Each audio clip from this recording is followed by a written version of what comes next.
We are Overture. We are Overture, made by Sawyer and ChatGPT. Skralin created Overture on a Tuesday night, half out of boredom, half out of spite.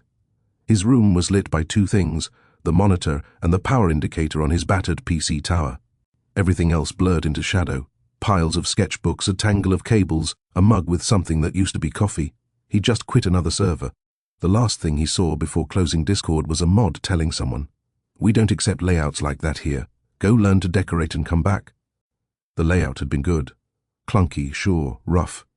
But the gameplay had heart, and they'd swatted it aside because it didn't have fake glow and 17 layers of garbage on it. Skralin stared at his wallpaper, an empty Geometry Dash editor screen he'd screenshotted and set as a joke, and exhaled through his nose. "Fine," he muttered. "We'll do it ourselves." He clicked the little plus icon in Discord. Create my own. He didn't think about it, just typed server name, Overture Layout Hub. He paused at the description field, fingers hovering over the keyboard. He thought of every time someone had dodged giving real feedback. Every looks cool that meant nothing. Every time he'd been told to focus on deco first when all he wanted to do was make gameplay that felt like music in your hands.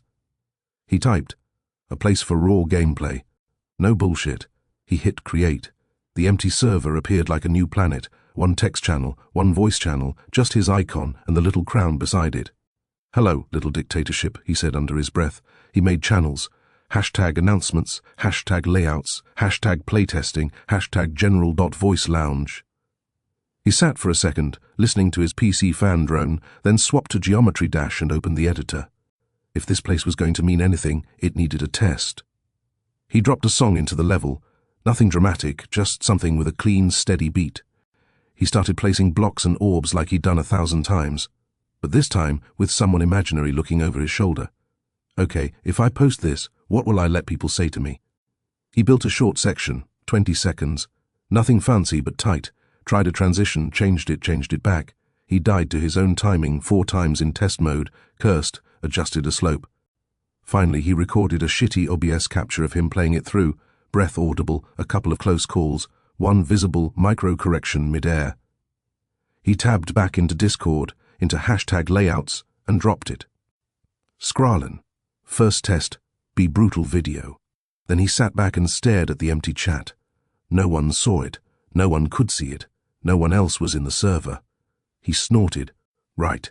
Step 2. He pinged 3 people from his friends list. One sent a question mark. Another server? Layout only, Skralin replied. No deco police. 2 minutes later, Yebudi joined. Then Healyboard. Then Reverend. Yebudi, yo, what is this, Skralin? You devoured my last layout review, and I'm still bitter. Healyboard. LMAL Reverend. Layout cult. Skralin. Yes, Skralin. Bring offerings. He watched their little icons appear in the member list, each without roles, each equal. For a moment, the emptiness felt less heavy. They watched his video. Yebudi, 013 too tight Healyboard. Slope at 007 is cursed Reverend. You hate people who click late. Huh. Skralin's shoulders relaxed. Skralin, good Skralin, keep going. They did. Yebudi dropped a layout link with a note. Transitions are ass, I know. Healyboard sent a half-finished hell segment. Do you think this idea is even salvageable? Reverend posted a waveform screenshot with spaghettied structures and typed, Don't judge the deco, I was drunk. Skralin stayed up until 3:40 a.m., watching their levels, recording scraps of playthroughs, pausing, rewinding, yelling at his own deaths.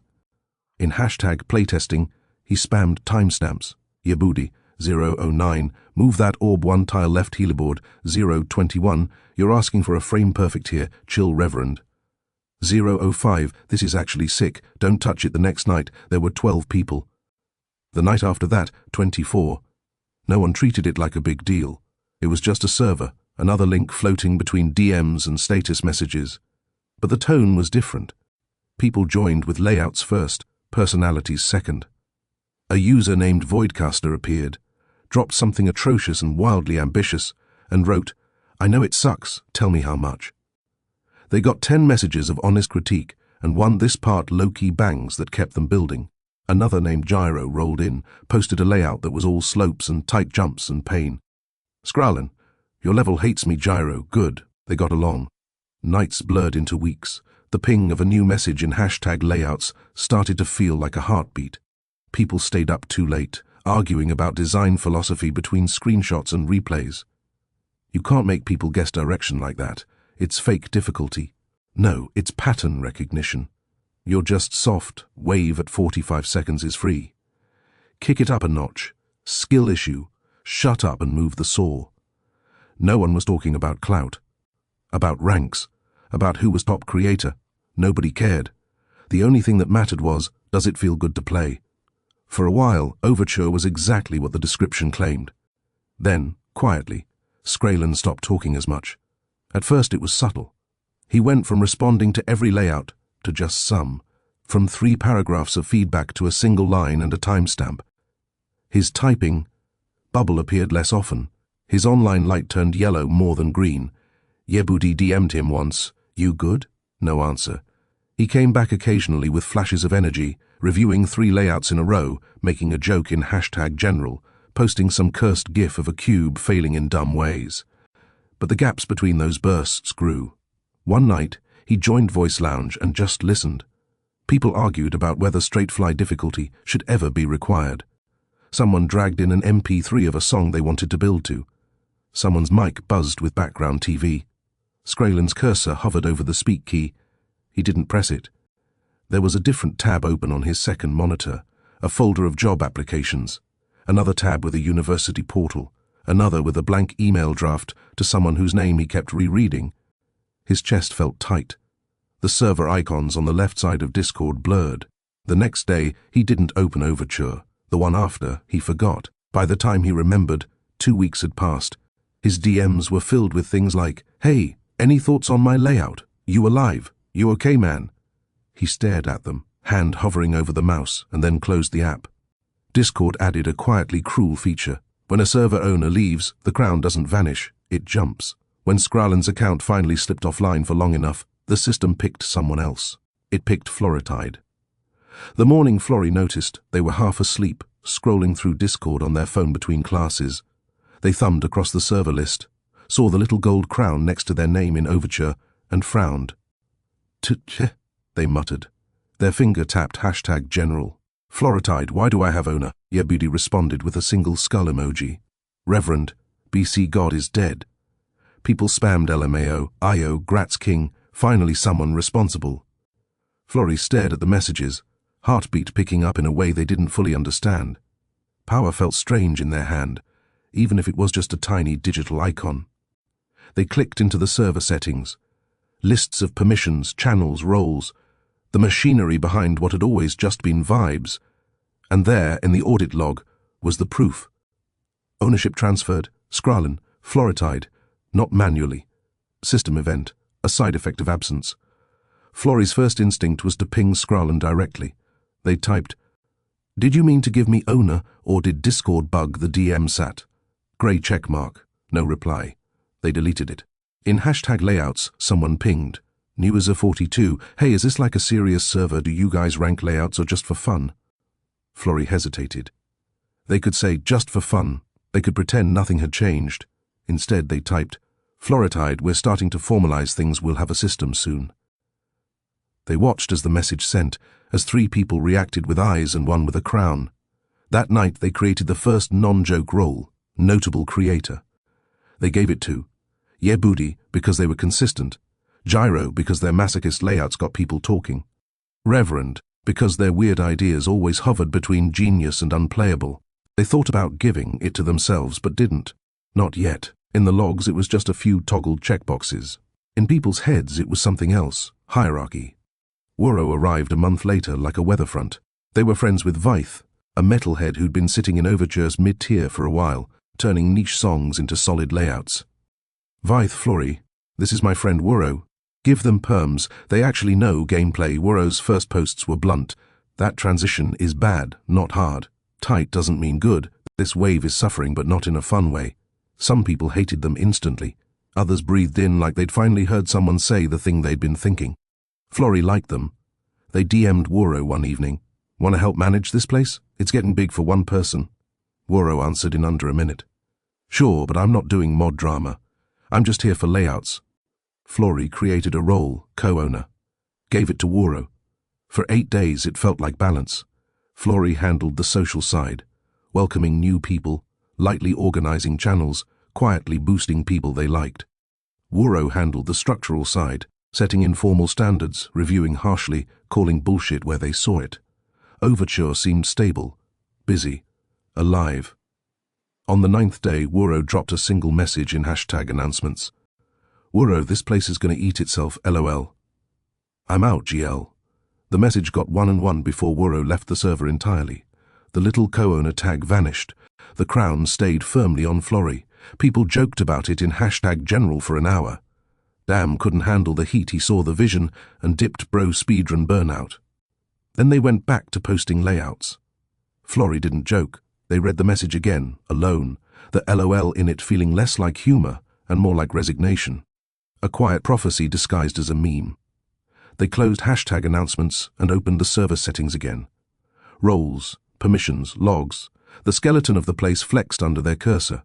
They added another role, staff, just to help keep things clean, they told themselves. So people don't spam. They gave it to a few people who seemed active and sensible. For a minute they hovered over Gyro's name in the list, thumb resting over promote. They didn't click it yet. In a hidden test level on Skralen's hard drive, a level no one had ever seen, sat a half-built object. It looked vaguely like a dog, constructed out of block segments and slopes, malformed and jagged.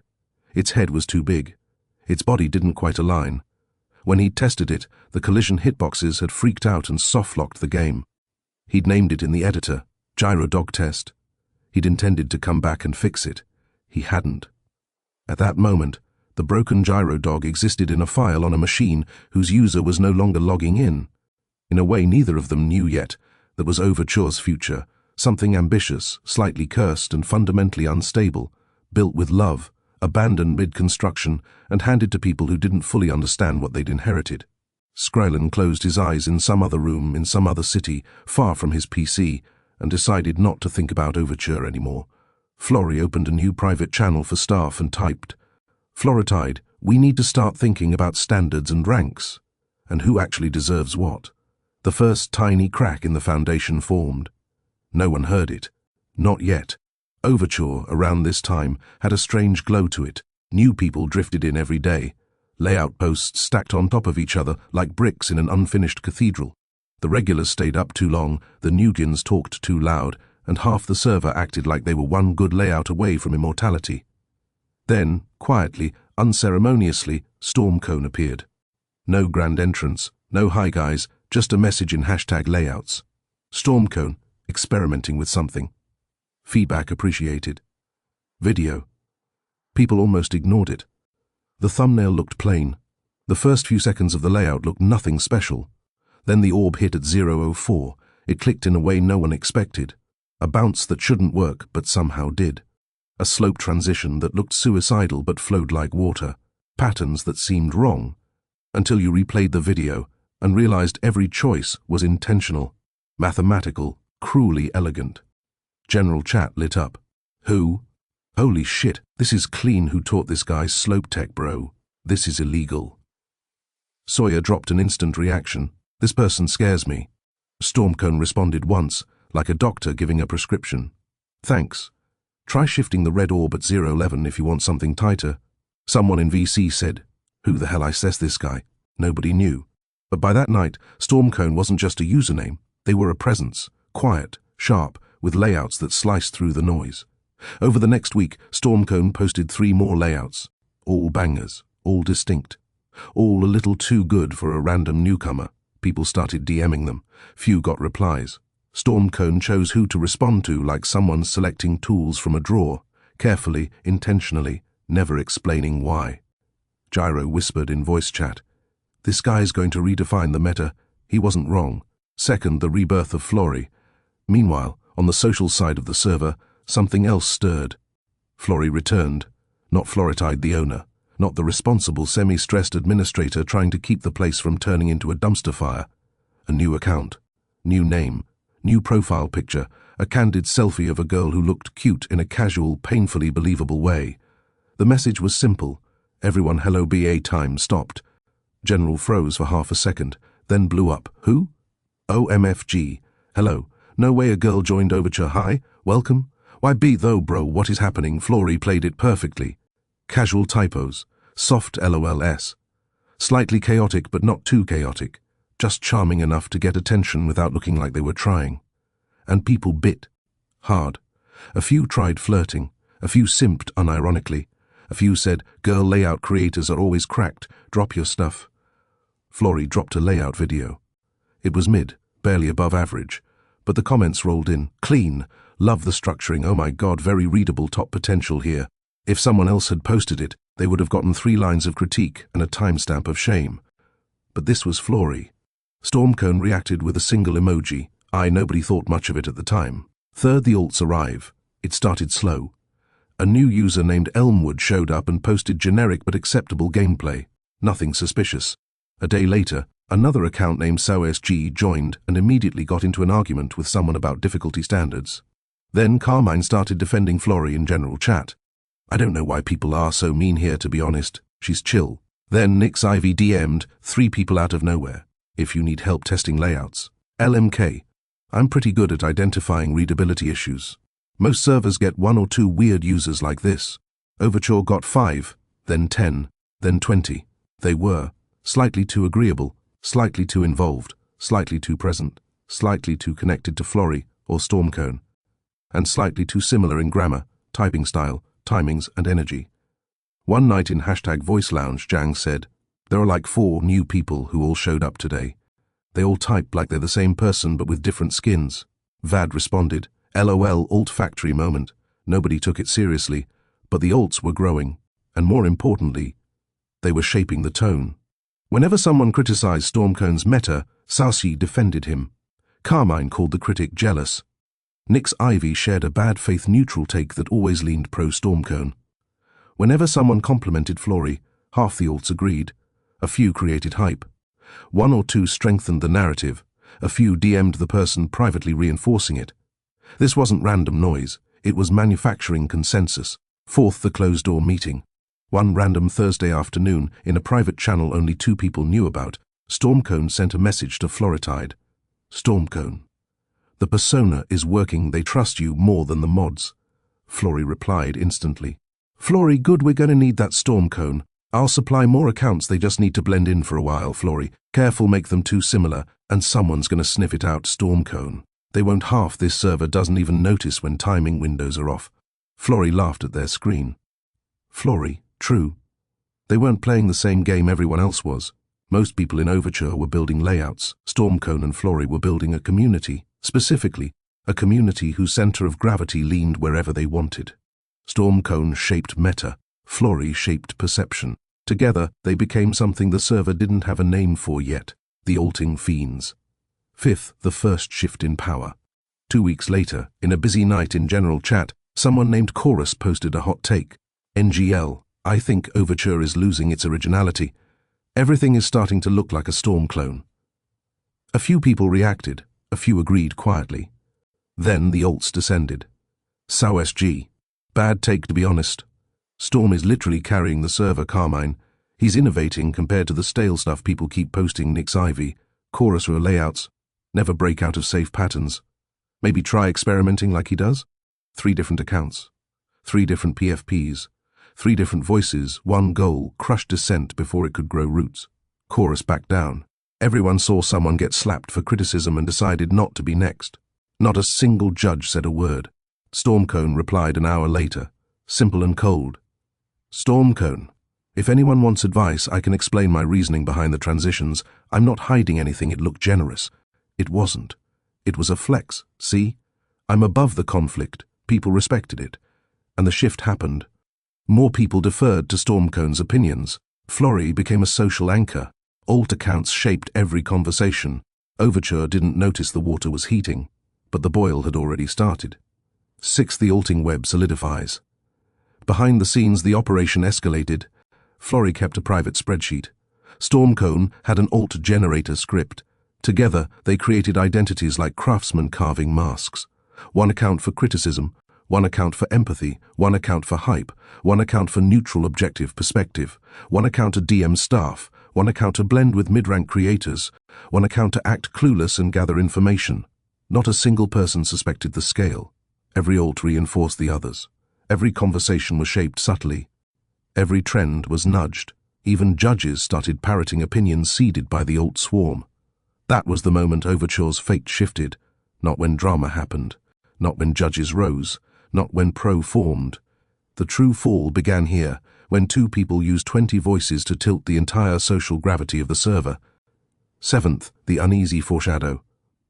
One night, near 2 a.m., Sawyer typed in general, "Does anyone else feel like every argument here ends the same way, like weirdly fast with the same like 3 people agreeing with each other?"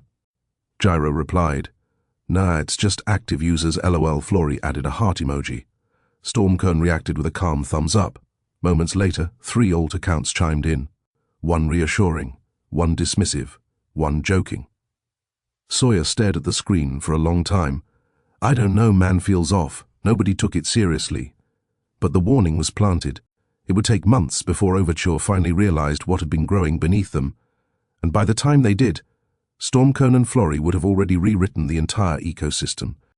By the time Overture hit 300 members, the server felt like a crowded hallway. People bumped into each other in channels, conversations overlapped, and the ping sound had become the unofficial soundtrack of everyone's night. Too many layouts, too many opinions, not enough order. Something was going to snap, and the first break came on a night that started normal. A server drowning in its own noise. The layout channel was at war again. "Newser 117, review please, I've been waiting 7 hours loop bro. You posted this 40 minutes ago. Newser 117, no one cares about me here. Tammy, you spammed 14 screenshots, give people time. Gyro, why does the wave at 015 look like a post-trauma MRI scan? Voidcaster, I think it's beautiful actually. Gyro, shut up." Meanwhile, in #general, rate my structuring. Can someone test? Who banned Elmwood? Is Stormcone awake? Why does it feel like half this server is the same person? It didn't feel like a layout hub anymore. It felt like a public marketplace where everyone was screaming. Flory stared at the feed, tapping their desk with 2 fingers, overwhelmed and annoyed and excited all at once. "Okay," they muttered to themselves.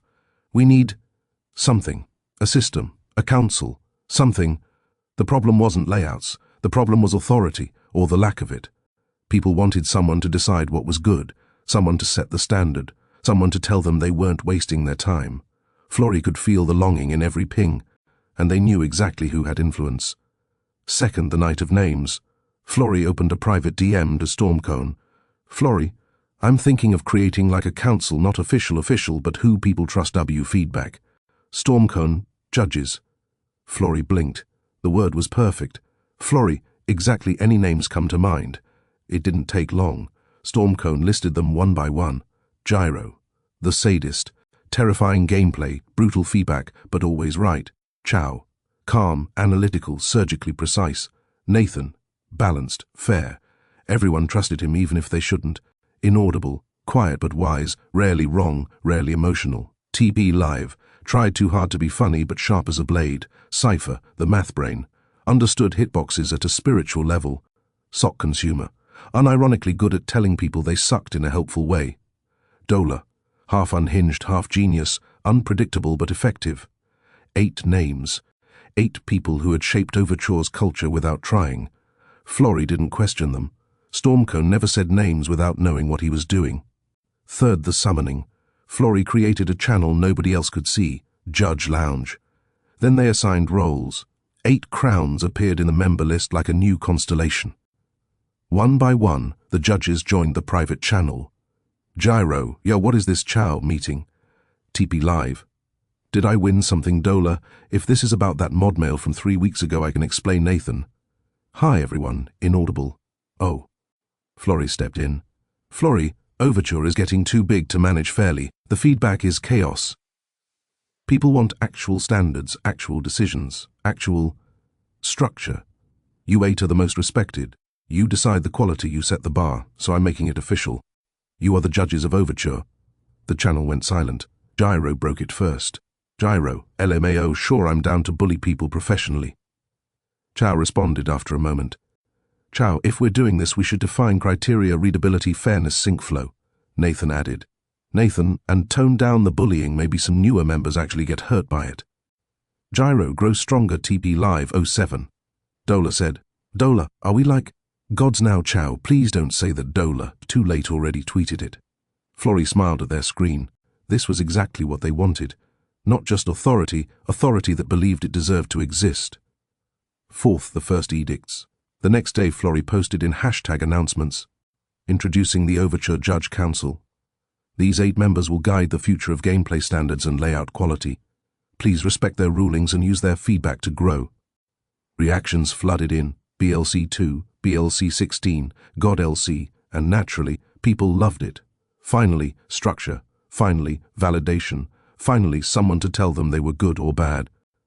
And with that, the judges began. Fifth power changes people. At first, the feedback was fair, really fair. Gyro spent hours typing out harsh but detailed critiques. Chow wrote essays. Inaudible gave quiet but correct notes. Nathan did both morale and critique. Cypher ran literal geometric diagrams. Sock Consumer told people this sucks and followed it with 2 paragraphs of fixes. But power is a slow poison. Without anyone noticing, patterns emerged. Judges reviewed their friends first. Layouts they didn't like got one-word responses. Layouts from unknowns were often ignored entirely. Some judges mocked people privately in Judge Lounge. Dola posted a layout from a mid-rank user. Dola played this readable but honestly boring. Also, the guy's vibes are off. Nathan replied, Nathan, we are not voting on vibes, Gyro. No, we absolutely are. TP Live. Vibes determine readability. Everyone laughed. None of them realized they were building the early architecture of elitism. Sixth, the first collab camp.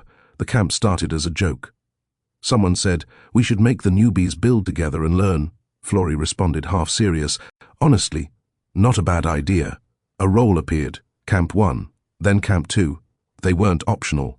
Judge assignments arrived in people's DMs. You are assigned to collab Camp 1. Build 20 seconds by Friday, some complained. They were ignored. Camps were pitched as opportunity, growth, hands-on experience. But internally, in Judge Lounge, Gyro wrote, if they can't handle deadlines, they're not Overture material. Sock Consumer added, true. Nathan hesitated. Maybe we shouldn't force. Gyro, grow stronger, TP Live 07. Nathan stopped trying. Seventh, the behind-the-scenes rot. The judges' private chat started shifting tone. Instead of focusing on layouts, it became gossip, screenshots, jokes about users, petty scores, small vendettas, unfiltered opinions that warped into decisions. Florrie watched all of it from above. And Stormcone? He didn't post often, but when he did, they listened. Stormcone, we need stricter standards. And the next day, the judges tightened criteria. Stormcone.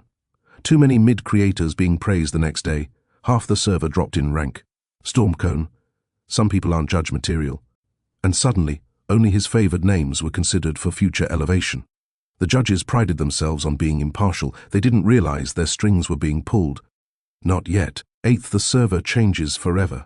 People began speaking differently in channels. Is this judge approved? Will the council like this? If Duro hates me, does that mean I suck? Should I build more like Stormcone's style? I'm scared to post layouts now. Camp 2 is killing me.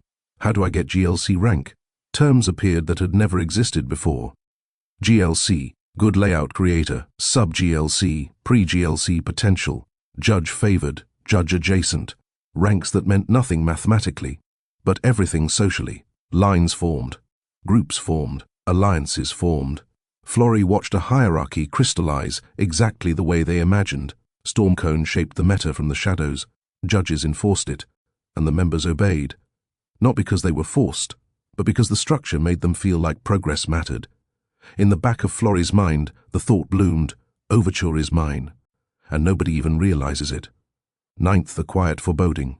Late one night, in hashtag Voice Lounge, Sawyer said, feels like the server changed overnight. Plummy hummed. Jang sipped something and said, it didn't change overnight, it was built this way. No one answered. The judges were discussing someone's attitude problem in their lounge. Stormcone was posting from an alt and smiling quietly. Florrie was watching everything unfold with the satisfaction of a chess player moving pieces across a board. Overture wasn't a workshop anymore. It wasn't even a community. It was a machine. And the judges were its hands, while Stormcone and Florrie whispered orders into its ears. The moment the judges were born, Overture's fate was sealed. Overture didn't split all at once. It cracked, like glass under tension, one hairline fracture at a time. The judges walked around with new authority. Stormcone and Florey whispered from the shadows, and the rest of the server began to sort itself into two kinds of people, those who wanted to impress the council, and those who wanted to burn it down. This is how the factions were born. I, the oppositional spark, Rias. It began during a late-night critique session. 15 members were piled into hashtag playtesting, arguing about a gameplay clip posted by a user named AutoO. The layout was basic but clean, something Skralin would have praised. Gyro said, "Gyro, readability is bad. Redo the whole wave section." Chow added, "Chow, I agree, the slopes are awkward, but it's not terrible fixable. Sock consumer. Sock consumer. Sucks." AutoO's typing indicator blinked, then vanished, then reappeared, then vanished again. Finally they sent, "AutoO, I spent 3 weeks on that. I don't have time to redo 20 seconds. Can someone just tell me the specific issues?" Gyro fired instantly. "Gyro, if you want specifics, then get judge level. We're not spoon-feeding mediocrity." AutoO stopped typing. People watched the chat go still. Then one message appeared, sharp, sudden, like a knife thrown into the center of the table. "Rias, who elected you?" The room went quiet. Gyro. "Gyro what?" "Rias. Rias, you act like you own the place. Nobody chose you. You just got a role and started treating people like garbage." Shockwaves hit the channel. WTF LMAO. "Damn, okay bro, chill. He's spittin'. Gyro Bouter. Explode." Gyro responded predictably. "Gyro, grow stronger." "Rias, Rias, no. Grow humble." Someone in VC said, "Holy shit," so loudly everyone heard it through someone's open mic. Florey DM'd Stormcone. "Florey, he's gonna be a problem." Stormcone, "Let him. Fractures make people choose sides." Rias's message didn't settle quietly. It clung to people, spread in screenshots, echoed. That night, 3 new DMs hit Rias's inbox. "You're right, BTW, thank you for saying it. I thought I was the only one uncomfortable." And so the opposition faction began, not as a server, not as a role, just a ripple of people who finally heard someone say what they'd been swallowing. Second, the flow revolutionary, Lamonkey. While Rias fought authority head-on, someone else attacked the meta itself. In hashtag layouts, a purple user icon named Lamonkey posted a video late one night. Lamonkey, new pathing experiment. No idea if this is readable. Be gentle, LOL. Most layouts followed rigid patterns, straight lines, predictable sync, mechanical sequences that judges approved. But Lamonkey's video, it moved differently. Arcs instead of angles, curves instead of corners, transitions that weren't efficient, they were expressive. Sawyer whispered in VC, "Holy shit, this is gay," and they meant it in the highest artistic sense. Judge response came quickly. "Chow, I won't lie, this is interesting, but its unorthodox players might get confused." Gyro, "Too flowy, too soft. Overture meta is sharper than this. Sock consumer. Looks like it's dancing." Lamonkey replied, "Lamonkey, maybe it should." People laughed, but not dismissively. Something was happening. Someone typed, "Homosexual gameplay flow." People doubled over laughing. Lamonkey replied with the same phrase ironically, but then they built into it, leaning into playful movement, emotional arcs, rhythmic motion. Judges tried to contain it, but a handful of Nugians suddenly posted, "Lamonkey inspired me. Here's something whack." A trend formed. People started making flowy, queer-coded movement patterns, not as a joke, as rebellion. Someone made a fan PFP of Lamonkey with rainbow orbs. Someone else added flow enjoyer to their nick. People DM'd Lamonkey for advice, not judges. The seeds of the new-gen opposition formed, with Lamonkey as the center, and the judges felt it, because the one thing they couldn't control was creativity. Third, the controversial crusader, Phalanx. If Rias was logic and Lamonkey was style, Phalanx was fire. They entered Overture like a storm cell, loud, chaotic, and immediately polarizing. First week in the server they wrote, "Phalanx, the judge system is biased. Change my mind." Gyro took the bait. They argued for an hour. Neither backed down. The next day Phalanx posted a 2,000-word essay in hashtag general on the dangers of centralized gameplay authority by Phalanx. People didn't read all of it, but they skimmed enough to know they were attacking judges directly. They were accusing the server of elitism. They believed Overture was drifting into authoritarian bullshit. They became known as the First Enemy, a title half mocking, half respectful. Some people admired their courage, some hated their guts. Some were just there for the fireworks, but nobody ignored them, and that made them dangerous. Fourth, the lines form. Over weeks, something subtle but seismic happened. People changed how they spoke.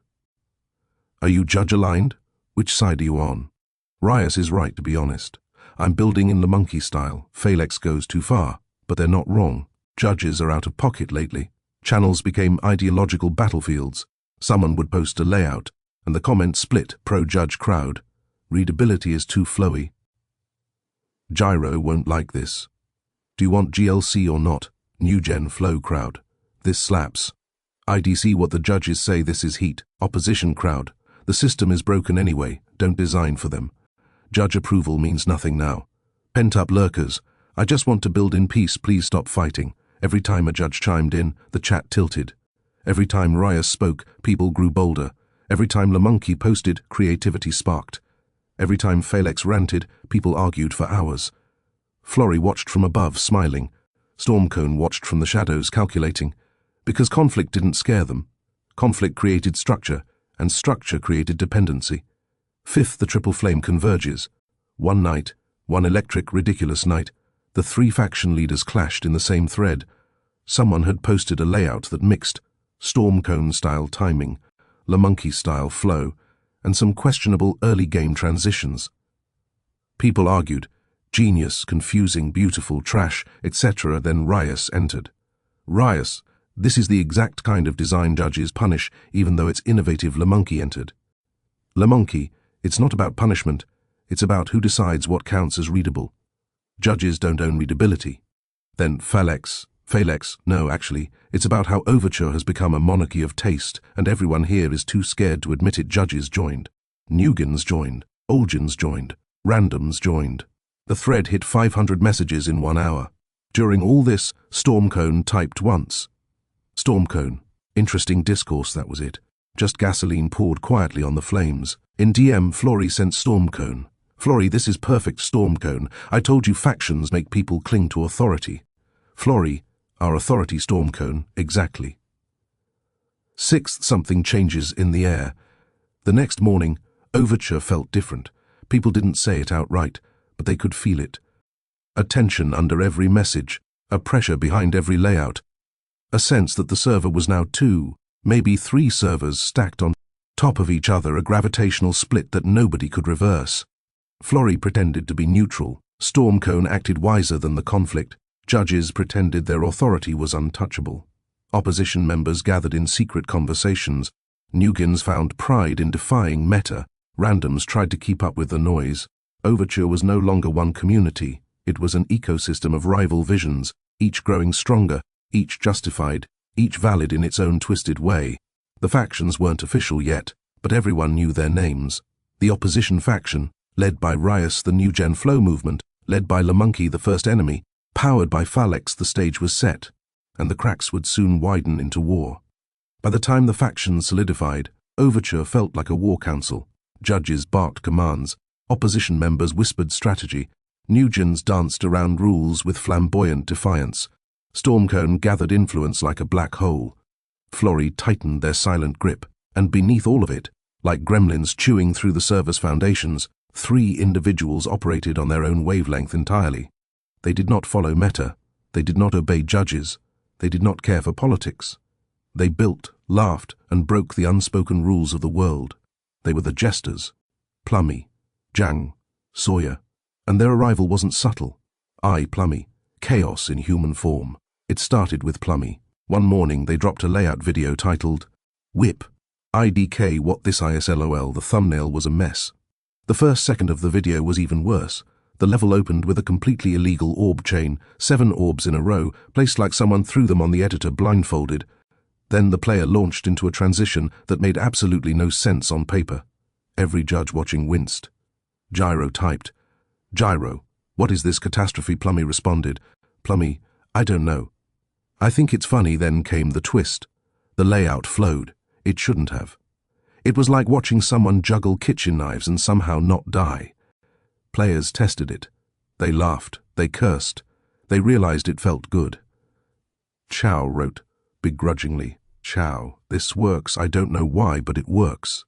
Plummy replied with, Hee hee. Stylistic breakdowns began. But this violates timing rules. But the pacing is technically wrong, but you can't make a player do that. Yet everyone enjoyed it. Plummy didn't give a single fuck, and people loved them for it. Second Jang, the reluctant chaos scholar. Jang was different, Oljan, bitter, the kind of builder who'd survived 10 meta shifts and looked unimpressed by all of them. He showed up in the layout channel one night with a single line. Jang, here. He attached a MP4 file named Jang Layout Final Really Final.mp4. The level was simple, clean, minimalistic, almost retro. But the structure had weight, rhythm, purpose. Gyro, for once, said nothing negative. Nathan typed, Nathan, this feels like Overture before Overture. I love it. People started calling Jang the old sage. Jang hated it. Jang, I'm not wise, I'm just tired. But whenever the server descended into stupid drama, Jang would appear in #general, drop one sarcastic comment and vanish for the rest of the night, like a ghost who clocked in purely to ruin someone's day. And somehow, that made him a legend. Third Sawyer, the gameplay demon. Then came Sawyer. If Plummy was chaos and Jang was wisdom gone sour, Sawyer was raw execution. Their layouts weren't funny, they weren't retro, they were possessed. High BPM, aggressive sync, orbs placed like booby traps for the soul. The first Sawyer video to blow up was titled, Layout, Sunburned, 60 seconds of pain. People expected something hard. They did not expect what they got. The music dropped, and Sawyer's gameplay exploded.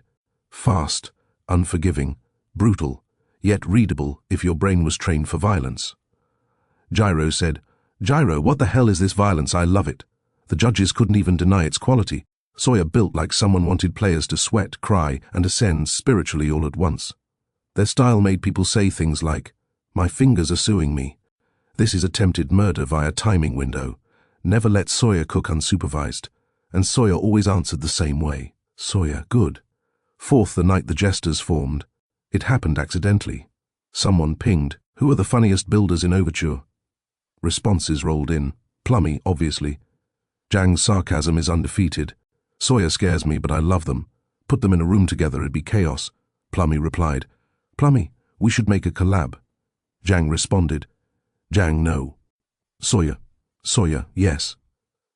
5 minutes later, the thread had devolved into, call yourselves the Jesters, you. The Jester Trio PLS make a cursed collab clown emoji squad.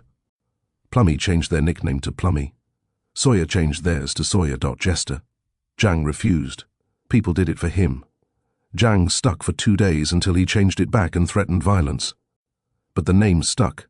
The Jesters, not a team, not a faction, not a political force. Just 3 chaotic bastards who could level the entire server's mood with a single layout or comment. Fifth, the judges hate them. The tension built slowly. The judges had become the responsible governing class, self-important, serious, obsessed with standards. The Jesters were the anti-standard. Whenever judges criticized someone for unreadable flow, Plummy posted something 1,000 times more unhinged, but it worked. Whenever judges declared the meta must be sharp and precise, Jang posted a nostalgic, jank but perfect layout that contradicted everything. Whenever judges warned about fairness, Sawyer uploaded gameplay that should have been illegal, yet somehow felt perfect. It wasn't rebellion. It was mockery. But the worst part? People loved the Jester's stuff more than judge-approved layouts. It drove the judges insane. Sixth, the incident in #general. The defining moment happened late one evening. Someone asked, what style do you aim for in Overture? Responses came in. Then Plummy typed, Plummy, I aim for fun, lol, don't care if the council hates it. Jang added, Jang, I aim for spite. Sawyer posted, Sawyer, I aim for the kill. Gyro appeared like a summoned demon. Gyro, so your goal is to ruin readability. Plummy. Plummy, my goal is to ruin you, specifically chaos erupted. Memes, screaming, people crying, laughing in VC. The judges tried to regain control. They couldn't. The Jesters weren't just funny, they were exposing the council as fragile. Seventh, the moment everything changed. A week later, judges tried to clamp down on unapproved styles. Nathan posted in announcements, we're encouraging a more consistent meta across submissions. Minutes later, Sawyer dropped a layout built entirely around offbeat sync, curved flow, an orb pattern Gyro hated. a block shape designed solely to piss off Dola. One segment that referenced a layout Nathan called messy, the caption, "Sawyer, meta these nuts." 500 messages erupted immediately. It became legendary. And something cracked inside the server. The judges weren't gods. Not anymore. People had alternatives. Heroes who didn't pretend to be perfect or wise or moral. Heroes who built and didn't preach. The jesters became the soul of the resistance without ever trying. Eighth, why they mattered. The factions tore Overture apart in politics. The alts twisted conversations. The judges enforced structure. But the jesters reminded people, Overture was supposed to be fun. Their existence kept creativity alive, kept morale alive, kept rebellion alive. They didn't want power. They didn't want rank. They didn't want to rule or reform or destroy. They just wanted freedom. And ironically, that made them the most dangerous force in all of Overture, because while everyone else played chess, the jesters were playing jazz. Sky C wasn't a major player in Overture. He wasn't a judge, not a meta-theorist, not a faction leader, not a chaos god like Plummy or Sawyer. He was a background character in the grand scheme. But Overture was a circus, and every circus needs the guy who accidentally sets the popcorn machine on fire. Sky's arc began with a single mistake, the Whisper incident. It was 1:47 a.m. The server was quiet enough that only a handful of people were in #voice lounge. Gyro, Plummy, Jang, Sawyer, Sky C. They were reviewing a layout someone had DM'd them, a new-gen attempt at copying Stormcone's tech. Everyone was half asleep, half losing their minds. Skyke muted and unmuted, occasionally, mostly silent. He was known for always wearing headphones, always zoning out, always listening to something. Tonight, that something betrayed him. Sawyer was mid-sentence. The orb at 0:14 is, I don't know too brah. And then through Sky's mic, clear as a bell, "Shh, you're doing so well, just relax for me." Everyone froze. Plummy, 1,111,011. Gyro, Jang, what was that? No way. No fucking way. Sky Seek's icon lit up, then he realized. Then he panicked. Then he fumbled for the mute button like a man drowning. But it was too late. The damage was culturally irreversible. A notification popped in chat. Skyke muted themselves. General chat found out in 30 seconds. Someone clipped it. Someone turned it into a soundboard button. Someone made a meme of Gyro's reaction. And Skype became, in the eyes of Overture, the ASMR F4M guy. Second the meme evolves. For the next week, every time Sky typed anything, someone reacted with emoji, or a whisper. When he posted a layout, "The monkey, does it whisper to the player too?" When he asked a serious question, "Sock consumer, ASMR guy asking for advice is crazy." Sawyer updated his nickname in the server to Sky YC or whisper mode on. Sky C removed it. Sawyer changed it back. Skyke removed it again. Plummy changed it to Skyke. Eventually he gave up. But beneath the memes, something weird happened. People started coming to him for quiet, razor-sharp testing, and he delivered. Sky C's feedback wasn't loud or dramatic. It wasn't political. It wasn't meta-driven. It was focused.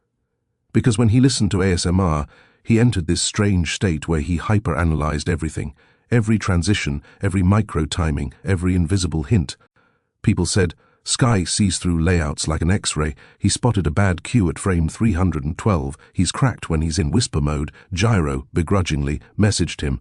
Gyro, okay, how did you even see that issue, Skyke? I don't know, Skyke, the whisper told me. Gyro blocked him for 10 minutes. Third, the whisper vault. Somewhere along the way, Skyke started joking about his secret folder of audios. Except it wasn't a joke. One screenshot leaked in general. ASMR Vault. F4 McCalm Focus.mp3. Whisper Encouragement. 3.odg. Deep Soft Breaths.wave. Productivity Whisper Pack.zip. BLS don't open this one. TP Live nearly had a heart attack laughing. TP Live, bro what is that last file? Skyke replied only with, Sky C, don't worry about it, Jang added. Jang, this is the funniest lore Overture has produced, and we literally have political factions, even the judges weren't immune. Chow once DM'd him. Chow, dead serious. Can you test my transition? Your feedback is freakishly accurate lately. Sky C recorded a calm voice note explaining the fix. TP Live heard the note and said, Bro turned into the ASMR himself. Fourth, the day his headphones died. One night during a faction argument, Rias and Lamonkey were debating structure, Gyro was insulting someone's pathing, and Felix was yelling about systemic bias. Sky C had his ASMR playing. Soft whispers, gentle encouragement, background finger tapping, the works, and then his headphones disconnected. The audio blasted through his speakers. Relax, breathe. You're safe here. Everyone in VC stopped mid-argument. Rias, bro Gyro, turn that off Lamonkey, LMFAO. Skyke fumbled, slipped, knocked something off his desk, swore, muted, unmuted, muted again. Then something happened nobody expected. He unmuted. For the first time, on purpose, and yelled, "Can everyone shut up for one goddamn second? My headphones are broken, and I can't fix anything if you're all screaming. Stop, stop, please. Just stop." Silence. Actual silence. Even Gyro stopped. Even Plummy shut up. Even the alt swarm paused. The whisper guy, the quiet guy, the background character. He was the one who stopped Overture's avalanche of noise. In the dead quiet after his outburst, someone whispered. Ironically, Bro ascended. Even Skyke laughed. And from that moment, he wasn't a meme. He was part of the story. The ASMR guy who accidentally calmed and then silenced the most chaotic community in the layout universe. By now, Overture was a theatre of conflict. The judges ruled from their glass tower. Stormcone and Flory manipulated the shadows. Rias led the opposition. Lamonkey commanded the Nugans. Felix screamed into the void. The jesters stirred chaos, but beneath all that noise, in the fault lines nobody was watching. Something older, quieter, and far more dangerous was taking shape. A movement without speeches, a rebellion without slogans, a revolution built with blocks, timing, transitions, and the raw essence of gameplay. It began the night Plummy sent a DM. First the whisper in the cracks. Sawyer was scrolling through hashtag layouts, half bored, half annoyed, when they got the ping. Plummy, you awake? Sawyer, unfortunately. Plummy, VC important. Sawyer joined the voice call. The channel was private, one they didn't remember being in before, hashtag SS Hideout. Plummy was there, mic crackling. Azure joined next, Gladius shortly after, then Motaf.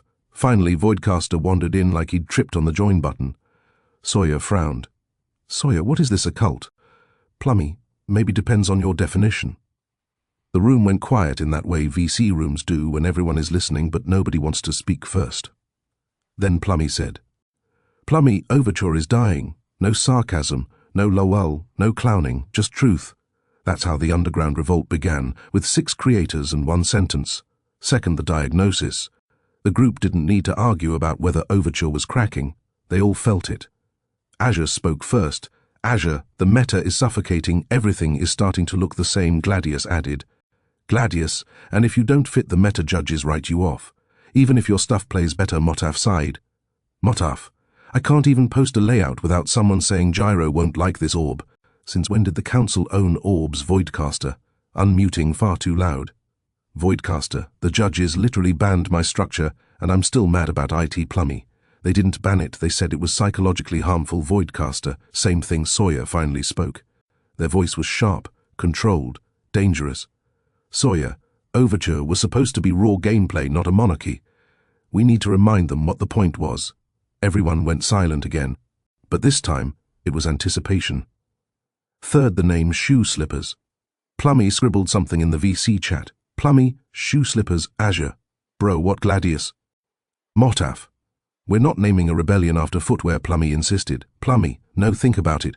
Shoes equal to create footprints, slippers equal to quiet. We walk quietly, but leave marks everywhere. Sawyer stared for a moment, then said, Sawyer, I hate that.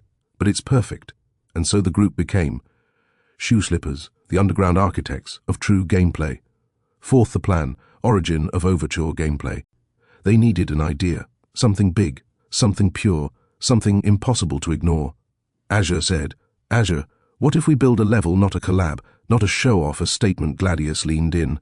Gladius, a proof, like a manifesto. What Overture gameplay really is, Motaf. Motaf, a reset button. Something to bring the soul back. Voidcaster slammed his keyboard. Voidcaster, call IT the origin of Overture gameplay. Sawyer's breath hitched. Plummy whispered, holy fucking shit. The name landed like thunder. Not a protest, not a rebellion, a return. Back to Scrollin's original idea. Back to gameplay first, politics second. Back to raw creation without judges, meta-gods, or ego. Sawyer put the final nail in. Sawyer, we build it in secret, we build it together. And when Overture is at its breaking point, we drop it. No announcement, no hype. Just a link. The earth would shake. They knew it. Fifth, the workshop, a hidden forge. Shoe slippers built in silence, their private channel filled with videos, screenshots, and arguments. Azure, the cube at 012 feels stiff. Sawyer, good, let it hurt a little. Gladius, this ball transition is clean, but the cues are too subtle. Plummy, keep it, judges can die mad about it. Motaf, we need a middle section that references the old 2018 meta Voidcaster, and then we kill IT mid-run. Haha. Sawyer, void your deranged Voidcaster, I know. Arguments lasted hours. Should fairness be more important than expression? Should they reference judge mistakes? Should they include anti-meta sync? Should they call back to Scrollin's old style? The answer was always the same. Does it feel like Overture? Not judge Overture, not meta Overture, not faction Overture, original Overture, the thing Scrollin built, the thing everyone forgot, the thing everyone needed. Sixth, the secret spreads quietly. People began noticing strange absences. Plummy stopped posting memes for whole hours at a time. Sawyer didn't enter arguments. Azure wasn't in general.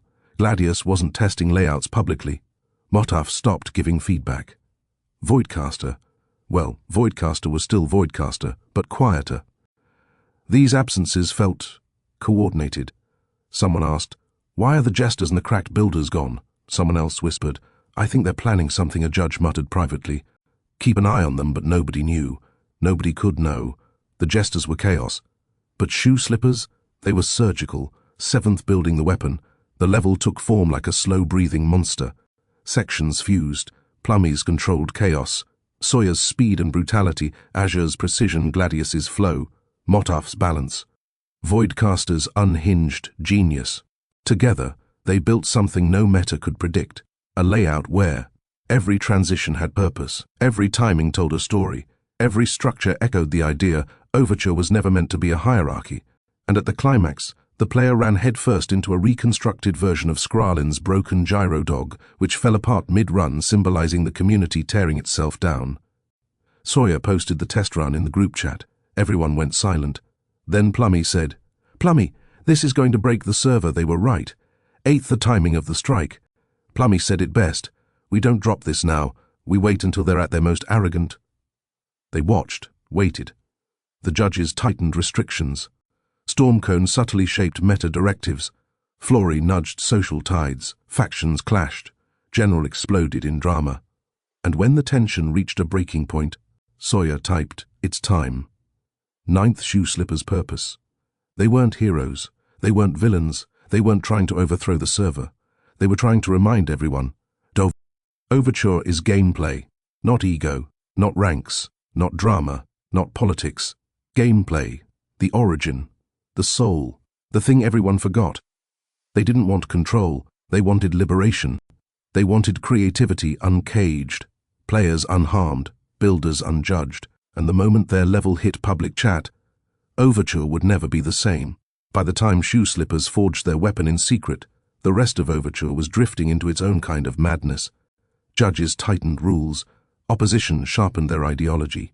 Nugans grew bolder and wilder. Stormcone and Flory made the shadows move. And then one day, without announcement, without build-up, like a thunderbolt from a clear sky, Stormcone dropped the layout. It wasn't titled. It wasn't hyped. It was posted in hashtag layouts with the most cold, emotionless line imaginable. Stormcone, testing something new. The words were unassuming. The layout was anything but. The drop that shook Overture. The video opened with a simple cube, a clean pad, a jump. Then, at 004, the first transition. It defied every rule the judges themselves had written. A red orb placed a half-tile wrong, a slope that should have been fatal, a micro-timing window DJs would cry over, a cue that looked like bait but wasn't.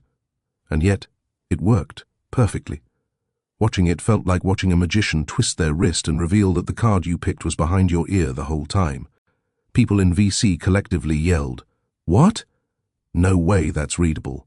Wait, how? Rewind, rewind." Sawyer, notoriously unshockable, whispered, "Holy shit."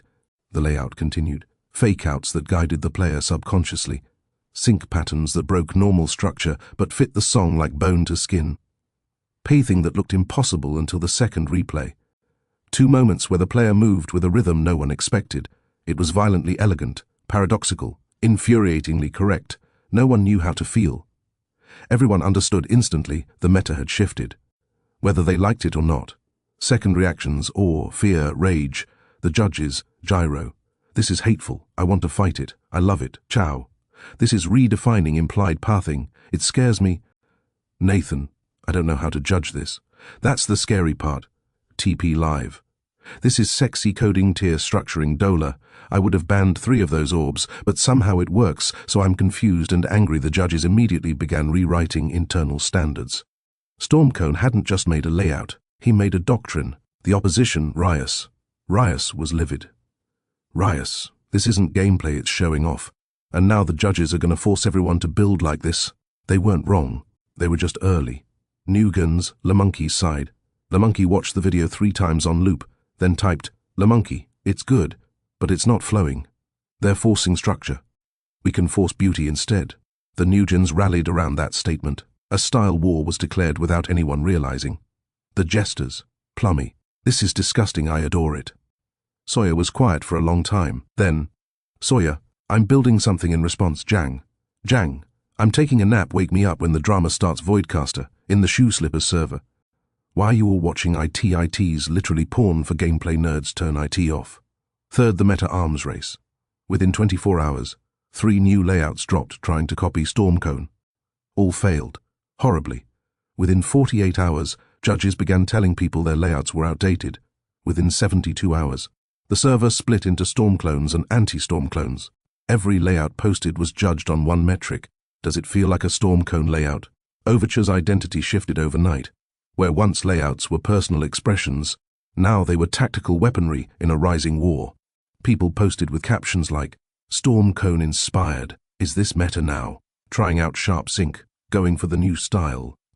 Meta notes appeared like commandments, tighter sync, sharper transitions, bait but fair, hidden cues that feel intuitive, precision decoration, rhythm over rulebook. Judges appointed themselves arbiters of Stormcone's philosophy. Stormcone ironically said nothing. He simply watched. Fourth, LeMonkey fires back. The Nugans didn't take this quietly. LeMonkey posted a layout the next night. Layout, pedal flow, an alternative direction. The video opened with a curve, then another, a gentle drift, a smooth fall, a moment where the player soft-landed rhythmically into a jump, guided by music rather than geometry. It was everything Stormcone's wasn't, expressive, fluid, queer-coded in its movement, emotional rather than mathematical. Judges reacted, Ciao, trying to be polite. Ciao, this is beautiful but not structured enough. Gyro, too soft. Overture is sharper than this. Try again. Sock consumer looks like it's vibing. And I mean that as an insult. LeMonkey replied, LeMonkey, good. It should vibe. This moment birthed a flow war. People began taking sides, hard sync versus soft flow, precision versus expression, mathematical versus interpretive, Stormcone versus LeMonkey. The meta war wasn't just technical, it was philosophical. Fifth, the French trio arrives. No one expected them. Zari entered the server with no introduction. 10 minutes later, Claros. Then N3MO, all 3 legendary builders. All 3 terrifying in different ways. All 3 quiet, aloof, and immune to drama. The server went feral. People pinged them relentlessly. Zari, hi Claros, I love your levels, Nemo. What do you think of the new meta? They answered nothing for hours. Then eventually, Zari, meta is fine. Depends on how you use it. Claros, storm stuff is good. Lemon stuff is also good. Stop fighting N3MO, just build shit. This neutrality infuriated everyone. Judges wanted their approval. Stormco wanted their validation. LeMonkey wanted their support. Opposition wanted their endorsement. They gave none. This made them the rarest resource in Overture, uncontrolled influence. And influence without allegiance is dangerous. Sixth, the war escalates. Over the next week, layouts became sharper, more extreme, more experimental, more unhinged. People posted every hour, judges judged every 10 minutes. General chat devolved into, Storm meta is ruining Overture, Flow meta is a joke, Judges are biased, Nugans are soft, Olgens are washed, Stormcone is a god, LaMonkey is a prophet. The server felt like static electricity, every message a spark. Even the alts got involved. Sawesh defended Stormcone, while redirecting conversations Carmine defended LaMonkey. Nyx Ivy pretended to be neutral. Flory was managing them all with frightening precision. 7th, the meta war reaches boiling point. One night, a user named Serin posted a layout titled Stormflow, attempt at merging metas it tried to combine. Stormcone's sharp structure, LaMonkey's gentle arcs. The judges tore it apart. Opposition defended it. Nugans praised it. Stormclones mocked it. Stormcone didn't comment. LaMonkey gave one emoji. Plummy said this goes hard. Sawyer said needs more violence. Voidcaster said make the orbs explode. Arguments filled the server until morning. At one point, someone asked, what would Skralen think of this? Nobody had an answer, because the meta war had become something far bigger than gameplay. It was ideology, identity, philosophy, culture, a war not just over blocks and timing, but over what Overture was, and what it should be, and who had the right to decide. The server reached a point of no return, and in the ruins beneath it, unseen, shoe-slippers sharpened their blade. Overture had survived drama before, arguments, meta shifts, power struggles, judge decrees, alt chaos. But nothing prepared the server for what would happen when the first cracks in its moral armor split open. This arc begins not with an explosion, but with a whisper. The first screenshot. The message appeared quietly in a side chat used mostly by mid-rank creators. Someone dropped it anonymously, then immediately deleted it, but not before 3 people saw. A screenshot, a DM, from Phalex. The tone wasn't sexual, it wasn't graphic. It was something worse, manipulative, exploitative, predatory in power, not content. Phalex, you owe me effort. I put time into reviewing your layout, so I expect you to listen, and you need to show some respect. I'm trying to help you grow. Don't forget you're lucky I even responded the recipient. A minor, a nervous Nugen who had already struggled with confidence. It felt wrong, creepy, controlling. The small group who saw it froze. One typed, is this real? Another, please tell me this is out of context. The answer never came. But the seed of dread was planted. That night, 3 DMs were sent to people who were known for sniffing out bullshit, Snowdrift, Tangy, Sawyer, and suddenly, the quiet whisper became an alarm bell. Second, the investigators. In Overture, if you wanted a layout tested, you asked Gyro. If you wanted philosophical clarity, you asked Riot. If you wanted flow critique, you asked LaMonkey. But if you wanted truth, you went to Snowdrift, the analyst. Sharp-eyed, emotionally detached, and terrifyingly perceptive. Tangy, the feedback god, neutral, methodical, articulate. Someone whose word carried weight in every corner of the server. Sawyer, the demon, not diplomatic, not patient, but allergic to bullshit and sensitive to manipulation. They formed an unspoken trio the moment they saw the screenshot. Snowdrift's response. Snowdrift, gather everything, don't post it yet, Sawyer. Sawyer, if this is real, I'm gonna kill him. Tangy. Tangy, stay objective. We need evidence, not anger. Thus began the quiet investigation. Third, the logs unearthed. The trio started reaching out privately to people who had interacted with Phalex. It didn't take long. At first, people hesitated. I don't want drama.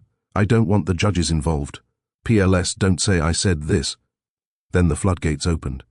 DM logs arrived in waves. Not sexual, not explicit, just patterned manipulation of anyone younger, newer, less confident. Examples, Phalex. If you want to get better, you have to listen to me. Nobody else in Overture is going to be honest with you. Phalex, don't tell anyone I said this, but the judges think you're not consistent enough. I can help you fix that, Phalex. I'm not mentoring you. If you can't show basic respect, you don't get to talk to me like we're equals, Phalex. You can't rely on them. You need me. I'm the only one who doesn't sugarcoat shit for you. It wasn't about sex. It was about power and control. He preyed on minors, insecure Nugens, people desperate for validation, those intimidated by the judge system, and every manipulative line was the same theme. You owe me, respect me, I'm helping you. Don't tell anyone. A textbook predator, not of bodies, but of minds. Fourth, the moment it breaks. The trio gathered nearly 100 messages, dozens of testimonies, consistent patterns. They created a private document titled The Felix Dossier. Snowdrift structured it. Tanguy analyzed tone, consistency, language. Sawyer highlighted emotional manipulation with notes like, "This ISS so fucked die I'm gonna break his kneecaps." Then came the question, where do we post this? In judge chat, in general, in a new channel, in Shoe Slipper's server. If they gave it to the judges might bury it. If they gave it to the opposition, it would look like politics. If they gave it to Shoe Slippers, it might get memed. They needed impact. They needed truth in the open, without filter or spin.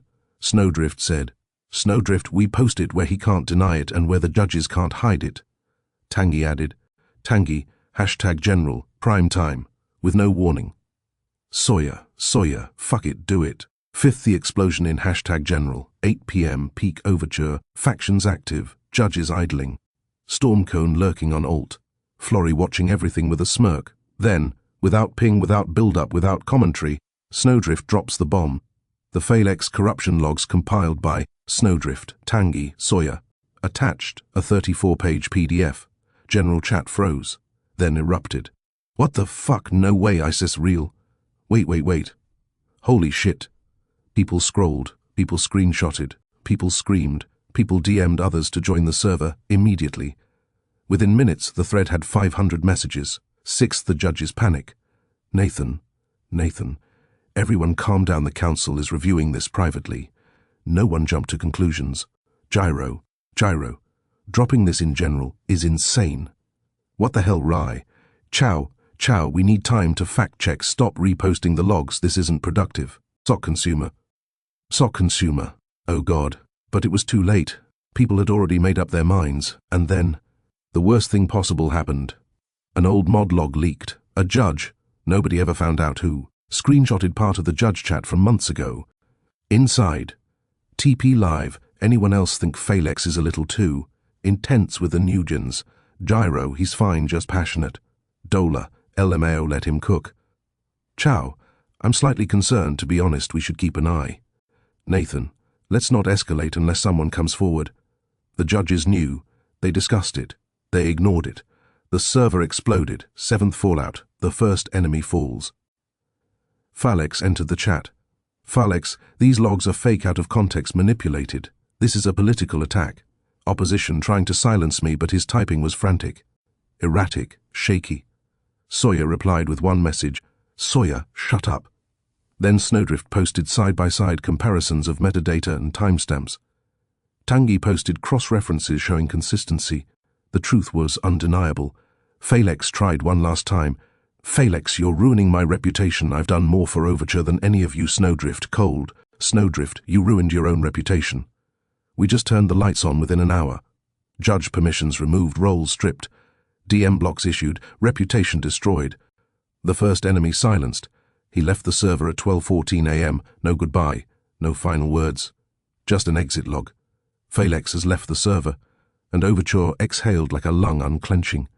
8th, aftershock. The scandal broke trust in every direction. In the judges, in the community, in the meta, in the concept of authority itself. Opposition skyrocketed in numbers. Nugents weaponized the fallout as proof of judge corruption. Shoe Slippers quietly nodded, knowing the collapse was ahead. Stormcone DM'd Florrie. "Stormcone, we need to be careful. This puts eyes on everything," Florrie replied. "Florrie, then we go deeper, quiet, subtle, controlled." The meta-war had fractured Overture's creativity. The scandal fractured its morality. The next crack would hit its identity, and that was the arc to come. The Felix scandal didn't just break trust, it changed the atmosphere of Overture. People no longer assumed the judges were righteous. People no longer assumed influential figures were clean. People no longer assumed the server was what it claimed to be. And when people stop assuming, they start digging. That's when the truth about Florrie, the smiling, charming, soft-typing girl who had become the emotional nucleus of half the server, finally came undone. First, the first suspicion, Mel notices something. Mel was not dramatic, not loud, not political, a quiet coder, a server lurker, friends with Stormcone, friends with Floritide, and precisely because of that neutrality, Mel noticed things others didn't. One night, while scrolling through old archives for an unrelated project, Mel paused. A profile picture, Florrie's face, looked familiar. Not in a, I've seen her in chat way, in a, I've seen that exact image on the internet way. Mel searched their memory, eyes narrowing. Then they opened a search engine, typed a few keywords. Nothing. Then Mel tried a reverse image search. The result hit instantly. A Pinterest post from 2018. Hashtags in some European language. An aesthetic collection of soft girl selfies. Among them, the exact image Florrie used. No filters, no cropping, no chance of coincidence.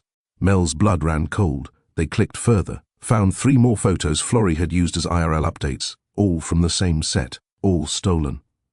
Mel closed the browser like someone slamming a coffin shut. Then DM'd the only people who could handle this. Second, the investigative trinity returns. Snowdrift, Tanguy, Sawyer. Their DM thread, still warm from the Falex scandal, blinked to life again. Mel, I found something, it's about Florrie. You need to see this. Mel dropped the comparison images. Snowdrift was the first to respond. Snowdrift, holy shit, Tanguy. Tanguy, oh no. Sawyer simply typed. Sawyer called it. Mel continued. Mel, I thought it was just maybe a cosplay pic or something, but I checked timestamps. These images are older than Overture. Snowdrift. Snowdrift, send everything folder, links, all of it, we need a full chain. Mel had already compiled it. They dropped a zip file named Florrie Analysis, zip. Inside, original image sources, posting timestamps, metadata comparisons, chat logs where Florrie flirted, manipulated, or pretended to be vulnerable. Patterns of alt accounts amplifying Florrie's presence. The evidence wasn't ambiguous. Florrie wasn't just lying. Florrie was building a persona for leverage. Third, unraveling the web of alts. This time, Snowdrift didn't just make a log. They made a map, an actual chart, a huge diagram of the alt accounts, their shared typing quirks, login activity patterns, how they appeared in key arguments, how they supported Stormcone, how they defended Florrie, how they shaped Overture discourse unseen, Nix Ivy, Carmine, SAOSG, 7 others, all masked, all coordinated, all orbiting Florrie. The implications were worse than the Falex scandal, because Falex manipulated individuals. Florrie manipulated the entire community. Fourth, preparing the bomb. The trio, now with Mel, created a new document, the Catfish Revelation, a full forensic report. It was 54 pages long, parts included, image source analysis, timeline reconstruction, persona influence mapping, alt account behavior, judge chat correlations, storm cone interaction notes, impacts on Overture policy. At the top, Snowdrift wrote, "This is not drama. This is not personal. This is structural manipulation." Everyone agreed to release it publicly, but they needed one more thing, timing. Tanguy said, "Tanguy, wait for maximum presence. Stormcone usually lurks around 9 p.m. Judges idle around then too. That's when the impact hits hardest." Sawyer smirked. "Sawyer, this is going to kill the server." Fifth, the drop, the moment Overture crumbled. 9:02 p.m. General chat was buzzing, people debating a new meta shift, Voidcaster screaming about an orb chain, Plummy being Plummy, LeMonkey posting a soft flow experiment, Rias arguing with Gyro for the 400th time. Then suddenly, a message from Snowdrift. No ping, no caption, just a file upload. The Catfish Revelation full report by Snowdrift, Tanguy, Sawyer, Mel, on Floritide and the manipulation of Overture. Within seconds, 100 reactions, 200 messages, people screaming, people spamming for context, people pinging judges, pinging Florrie, pinging Stormcone. The link spread to the layout channel, to VC, to DM groups, to the factions. Then the server hit meltdown speed. Sawyer posted, "Sawyer told you, you just didn't want to believe it. Voidcaster, what the fuck LMAU? Rias, I knew something was off, I knew it. LeMonkey, this is..." Horrifying, the influence this had on the meta is insane. Judges scrambled. Gyro. Everybody stop, no one post until we review this internally. Immediately drowned out. Nathan, please calm down, this might be out of context, we need to... Tanguy, posting the full timestamps. Tanguy, context included, nothing is misrepresented. Chow, we had no idea it was this deep, this changes everything. TP live, I feel sick. Sock consumer, Florrie, what the hell did you do? And then, the server collectively held its breath as Florrie finally appeared online. Sixth, the collapse, Florey's denial. Florey typed, deleted, typed again, deleted. Then finally sent. Florey, this is all exaggerated. Those images were just placeholders. You're all taking this too seriously. It wasn't manipulation, it was just a persona. Everyone has personas online. Snowdrift replied instantly. Snowdrift. Personas don't need alt armies. Personas don't need targeted manipulation. Personas don't influence judge decisions. Mel added. Mel, you used my trust and Storm's trust for your lie. We aren't stupid. Florey panicked. Florey, okay. Okay, yes, I used a fake picture, but you're acting like I hurt someone. I didn't do anything wrong. I just made a character. People liked her. So what? I didn't force anyone. You're being dramatic. Tangy cut in. Tangy, your persona influenced. Feedback, ranking, power, votes, community trust. That eyes harm. It warped Overture in your favor without anyone's consent or awareness. Sawyer followed. Sawyer, you used a fake girl to manipulate a whole server. And you expect us to shrug it off? Then Stormcone typed. Seventh, Stormcone's fatal move. For the past 20 minutes, Stormcone had watched in silence. Then, Stormcone. Florey didn't do anything malicious. I knew about the persona. It was harmless. This is a witch hunt. The room exploded. Rias. Rias, oh? You knew? Lamonkey. Lamonkey, so you helped sustain the lie to maintain your influence. Disgusting Voidcaster. Voidcaster, you two were tag-teaming manipulation? Yo, that's wild. Snowdrift. Snowdrift, thank you. That confession simplifies things. Stormcone froze, realizing too late he had admitted complicity. Eighth, the judges break. Gyro. Gyro, Stormcone, you knew and didn't tell us?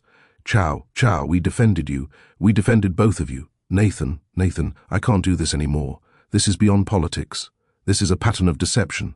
TP Live, I need to log off. This is too much. Sock consumer, I'm done. Overture is beyond saving. The judge council cracked like thin ice. Live, in front of everyone. Ninth, final blow. Mel posted the last piece of evidence, a screenshot of a private message. Florey, as long as they think the girl is real, we win every argument. People soften around girls. They'll always trust my side, especially the judge's silence. Pure, suffocating silence. Then, Jang. You absolute monster, Sawyer.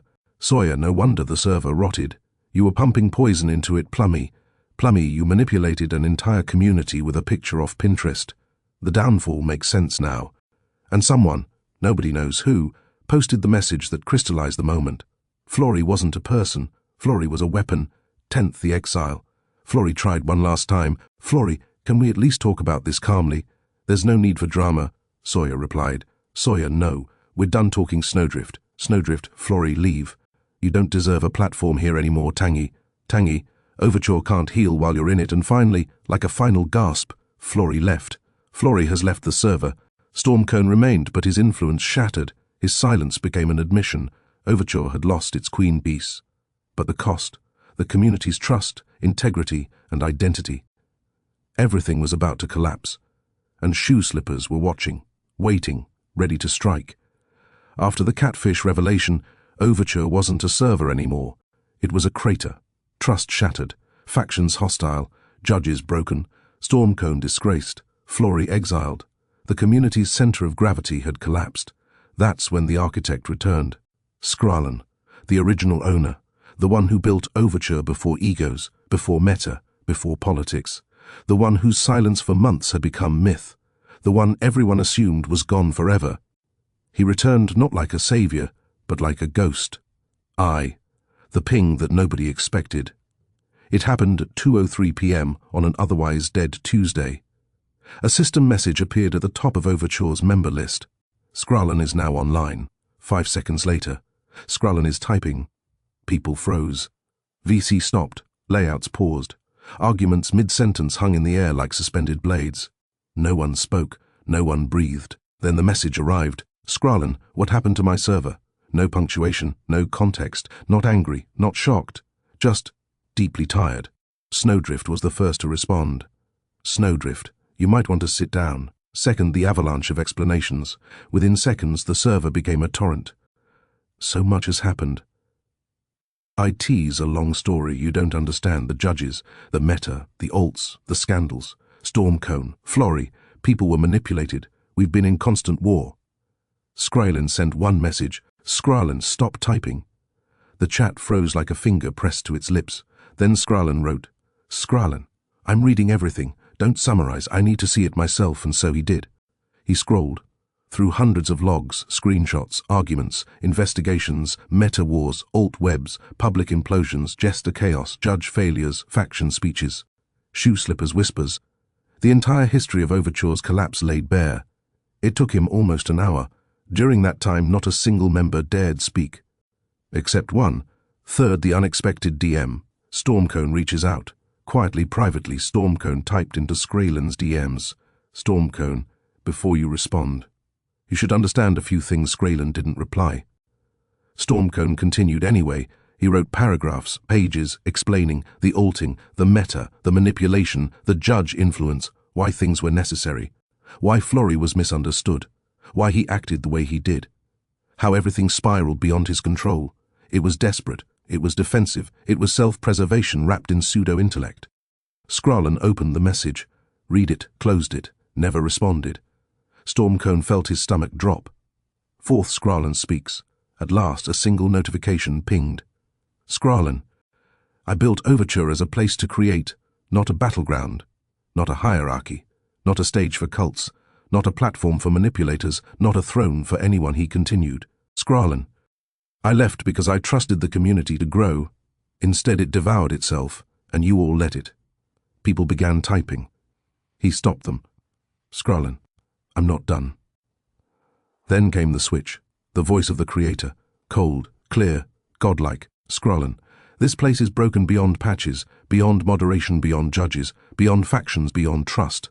I need to decide whether Overture should exist at all. The server went dead silent. Fifth, the plea from the people. Lemonkey, please don't shut us down. There are still builders who care, who create, who love this craft. We can fix this. Just let us try. Riot. Overture matters, not because of judges or meta or control, but because it gave a voice to people who never had one. Snowdrift. The problem isn't Overture, it's who controlled it. Give us one chance to rebuild, not from the top, from the ground up. Sawyer, Overture can burn, but the idea, the original idea, that deserves to live. Even the French trio spoke. Zeri, destroying Overture won't erase the damage, but it will erase the chance to heal. Claros, kill the system. Not the community. N3MO. Let the players rebuild, trust the builders, not the rulers. Shoe slippers, watching silently, understood. This was the moment everything had been building toward. Sawyer typed privately to their group. Sawyer, if he chooses to wipe Overture, we drop the level live. Mid-announcement, no hesitation. Plummy, that'll revive it or destroy it. Either way, it'll be glorious. Sixth, the architect's judgment. Skrylin's typing bubble appeared, then stopped, reappeared, stopped. The entire server waited in nervous agony. Finally, Skrylin, the Overture you built is not Overture. The Overture I created died a long time ago. He paused. Then, Skrylin, but I want to see if it can be reborn. General chat erupted.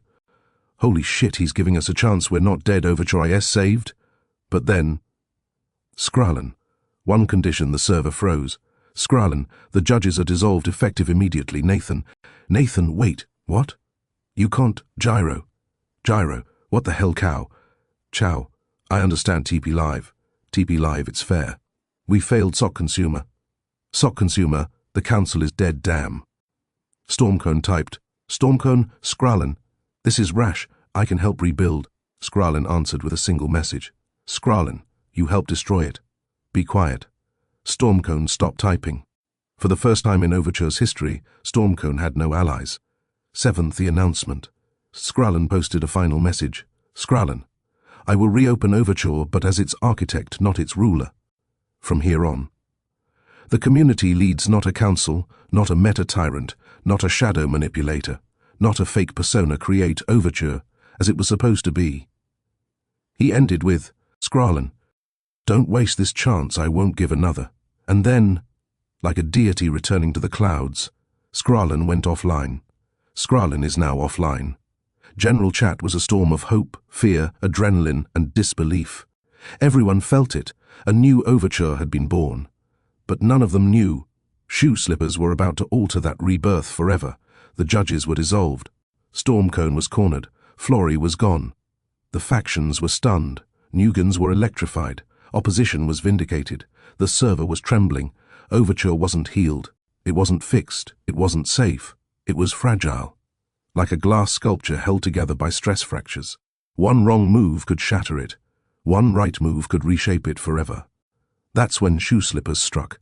And the strike was perfect. The group call, it's time. The Shoe Slippers VC was full. Plummy, Sawyer, Voidcaster Azure, Gladius Motaf. Their cameras were off. No one needed faces, only voices. Plummy opened. Plummy, Overture is naked. RN, no judges, no leaders, no meta. Perfect time to drop Sawyer. Sawyer, agreed. But we don't hype it. We don't announce, we don't tease, we drop it. Raw. Live. Like a meteor. Azure. Azure, the community's eyes are open. They'll see it now. Really see it. Gladius. Gladius. And Stormcone can't spin it anymore. Florey can't twist perception, the judges can't suppress it. Motaf, Motaf, this will redefine Overture or burn it to ash. Either way, we finish the job. Voidcaster smashed his desk like a barbarian. Voidcaster, release IT, let the orbs decide who lives and dies. Plummy laughed nervously. Sawyer smirked. Azure whispered, Azure, this is history. Second the final test run. They watched the final test video, the culmination of months of secret work. The origin of Overture gameplay, no decoration, no fluff, no empty spectacle, just pure distilled gameplay philosophy, hard sync that felt like heartbeat, implied pathing that made you trust your intuition, transitions that felt human, not mechanical, timing windows that struck the perfect balance of pain plus pleasure, flow that dipped between meta-eras, references to the 2018 style, callbacks to Skralen's first layouts. And at the center, the reconstructed gyro dog, which cracked, crumbled, and fell apart mid-run, symbolizing Overture's broken structure. Sawyer whispered, Sawyer, this is Overture, not the server, the concept Plummy. Plummy, let's do it, post it now. Third the drop, no words, no warning. General chat was buzzing with hope and dread, people guessing what Skralen would do next, people arguing over rebuilding structure, people debating whether Stormcone should stay banned, people posting increasingly cursed memes of Florey. Then, Plummy posted a message, no caption, no tag, no explanation, just a YouTube link. Origin of Overture gameplay. By Shoe Slippers, it took the server 3 seconds to recognize it. Then all hell broke loose. This ISIT? The secret project? Holy shit, Shoe Slippers dropped? No way, no way, no way. Everyone, GET and VC, were watching this together. Within minutes, 40 people piled into voice chat. Then 60. Then 100. Nearly the entire server. It was the largest VC Overture I'd ever seen. Plummy pinned the video. Sawyer said, Sawyer, watch it. Don't talk, just watch. And the play button clicked. Fourth, the collective viewing. A religious experience. The music hit. The cube jumped. The first transition played. People in VC literally gasped. Gasped. You could hear someone say, oh fuck, another whisper, no way. Someone else choke on a drink. When the 2018 to meta callback appeared, a dozen people yelled, oh shit, that's a direct reference. When the implied path orb chain landed perfectly, the VC erupted. When the flow curve synced to the drums, someone screamed, Le Monkey Ein S crying somewhere. When the gyro dog reappeared in full block form, people lost their minds. The dog? Wait, why is the dog here? Oh my god, they fixed IT? No, they broke IT. IT's falling apart. Holy shit, IT's symbolic. And then the final section hit, a freefall. A triumphant, overwhelming climax. A controlled collapse. A rebirth. A new beginning. The video ended. For 10 whole seconds, no one in VC spoke. It was like church. Then, chaos. This IS, the greatest layout ever made. This just defined a new era, this IS, what Overture always should have been. Skralen needs to see this. Judges could never. Stormcone could never. This IS. INLC 3. This IS. Real. This IS. Samurai honor. I'm shaking. I'm pregnant with this layout. It was hysteria. Beautiful, primal hysteria. Shoe Slippers said nothing. They didn't need to. The layout spoke for them. Stormcone's reaction, collapse in real time. When Stormcone entered VC, the atmosphere froze. Everyone waited for him to speak. What would he say? Would he denounce it, mock it, pretend it wasn't a threat? He said nothing. He watched it privately. Everyone knew he was watching because his mic icon flickered like he muted and unmuted 40 times. When he came back, he typed, "Stormcone, it's good dead silence." Then, "Stormcone. But it's not structural enough. It tries too hard to be symbolic, it's confused." I don't think Overture needs symbolism. It needs clarity. People exploded. Rias, the infinite monkey. Voidcaster, Bula monkey, La monkey. Of course he hates symbolism he never cared about. Emotion. Only power Plummy, cope harder. Elmao Sawyer. This is what Overture looks like without you in the way Stormcone left VC. He didn't return. 6. The server's verdict. Overture voted with its heart. Within an hour. Over 200 reactions on the video link, dozens of rewatches. People analyzing transitions, frame-by-frame creators posting their own studies, Nugents inspired, Olgens revived. Faction lines dissolving, judges speechless, a renaissance beginning. Someone posted, "Origin of Overture gameplay is the new foundation. The new era starts here, and for the first time in months, the server wasn't angry, wasn't fighting, wasn't paranoid, wasn't collapsing, it was united, over a layout, just like the very beginning." 7th, the message from Skralen. Hours later, long after the hype settled into a warm afterglow, a final message appeared. From the architect, Skralen. "I watched the layout, this is Overture. This is what I wanted from the beginning then. Skralen, Overture lives. Because of you he pinned the video, the official endorsement, the seal of rebirth. Overture was no longer a battlefield, it was a forge, a playground, a sanctuary, a community. Finally, Overture was Overture again. The origin drop changed everything. Overture felt alive again. The factions lost their edge. The trauma of the scandals softened under collective catharsis. Skralen's blessing created an atmosphere of rebirth. But the vacuum left by the Judge Council's dissolution was growing sharper by the day. No structure, no authority, no quality filter, no organization. Chaos was beautiful, but chaos unbounded is unsustainable. And so, slowly, quietly, reluctantly, the judges returned. But they were not the same. The message that summoned the past. It happened at 11:54 p.m. A simple message appeared in #general from an account that hadn't typed publicly since the dissolution. TP Live. "We need to talk about the judging system, no caps, no aggression, no authority, just honesty." People stopped mid-chat. Voidcaster wrote, "Voidcaster bro who let him out of the basement, Plummy. Plummy, is this a jump scare?" But then another old judge typed, Nathan, we aren't trying to come back not like before, but Overture needs structure, and people are asking for guidance." A third ping. Chow, we want to help rebuild, not control, not dictate, just help. The server felt something nobody expected, the old judges apologizing. 2nd, the apology that broke the tension. Chow sent a long message, no excuses, no deflection, just raw accountability. "Chow, we failed you, we ignored issues, we let power blind us, we let a manipulator dominate the culture, we didn't protect the Nugents, we weren't transparent, we weren't fair. We became exactly what Overture was created to avoid people read silently." Then Gyro typed something nobody expected. "Gyro, I was a dick. I'm not even going to pretend I took the role too seriously. I let it go to my head and I hurt people. I'm sorry."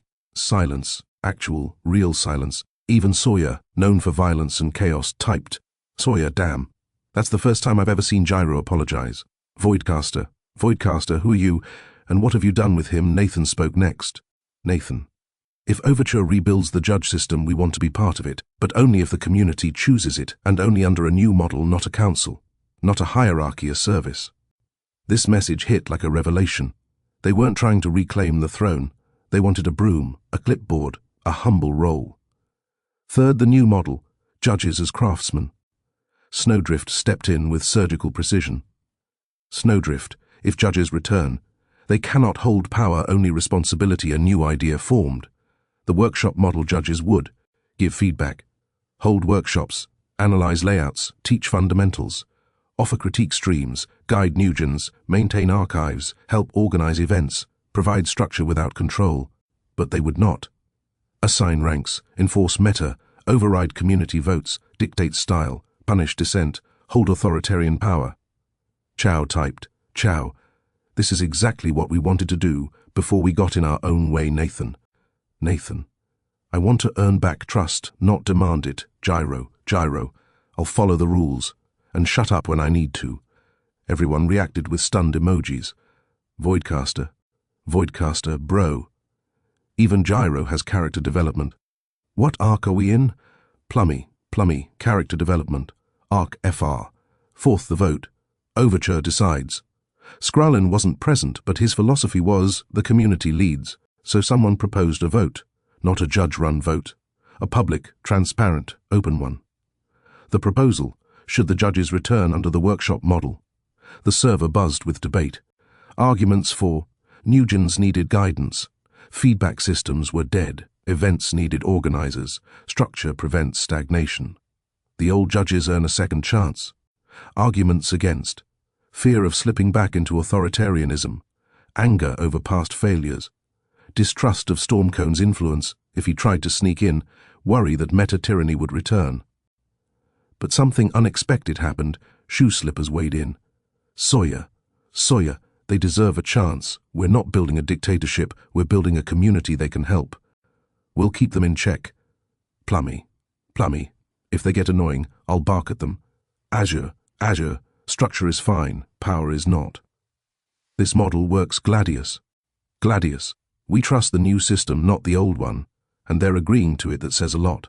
Their endorsement carried massive weight. The vote passed at 79%. Yes. Fifth the reinstatement ceremony. Chaotic, emotional, perfect. Overture created a temporary channel, #JudgeReturn.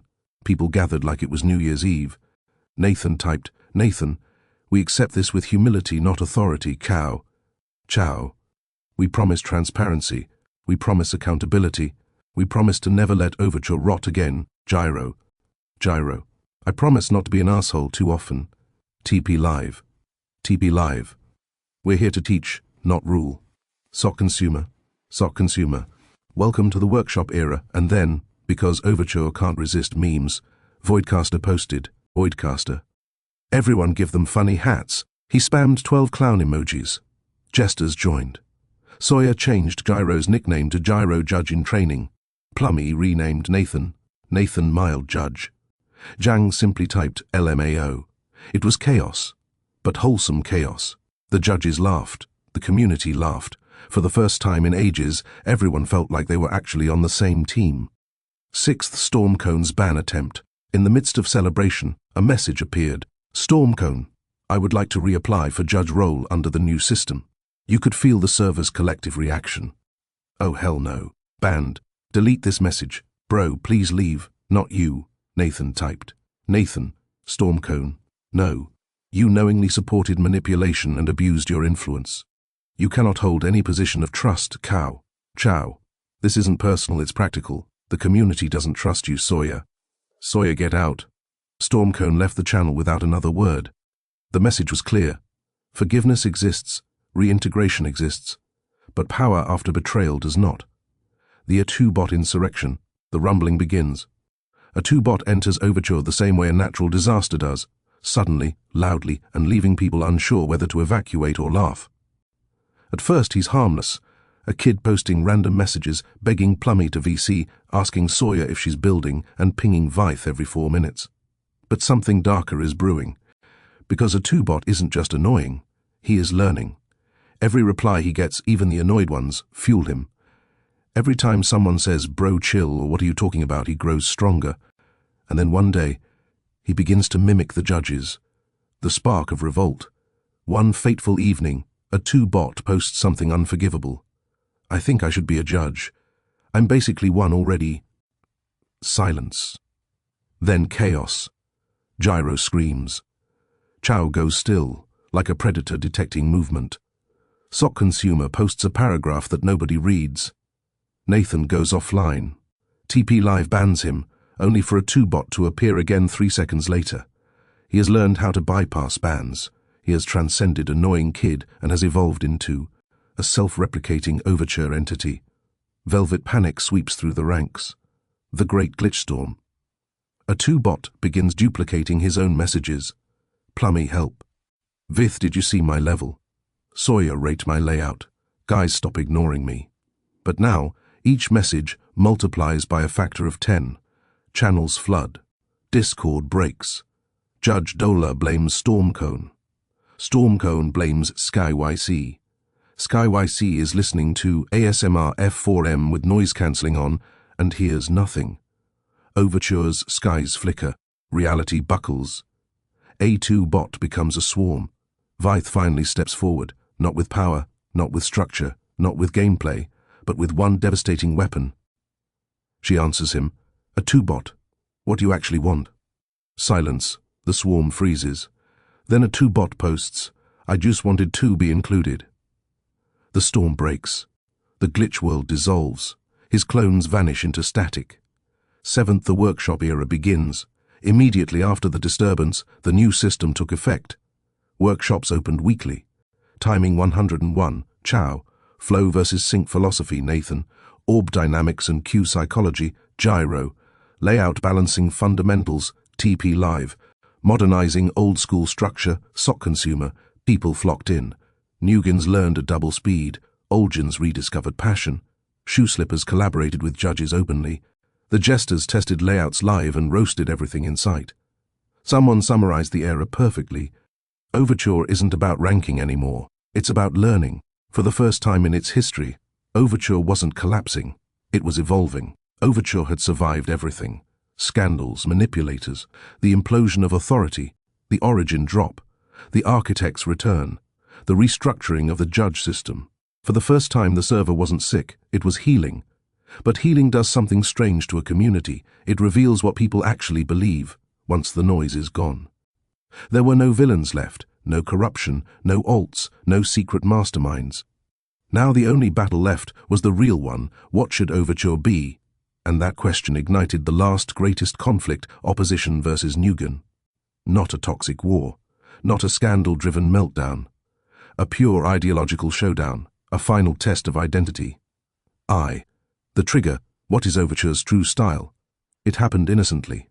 In hashtag layouts, a newer builder named Sarcastic posted a layout combining both styles, hard sync, flow curves clean cues, a sharp transition into a soft wave, a LaMonkey-style arc, a storm-inspired drop structure, a Sawyer-esque timing burst. The chat loved it, until someone asked, is this Overture style? That question cracked the earth. LaMonkey replied, LaMonkey, yes, Overture is about expression if it feels right. It is Overture, Rias countered. Rias, Overture has principles, fairness, directness, clarity. You can't just combine everything and call it Overture. That's aesthetic chaos. The server split instantly.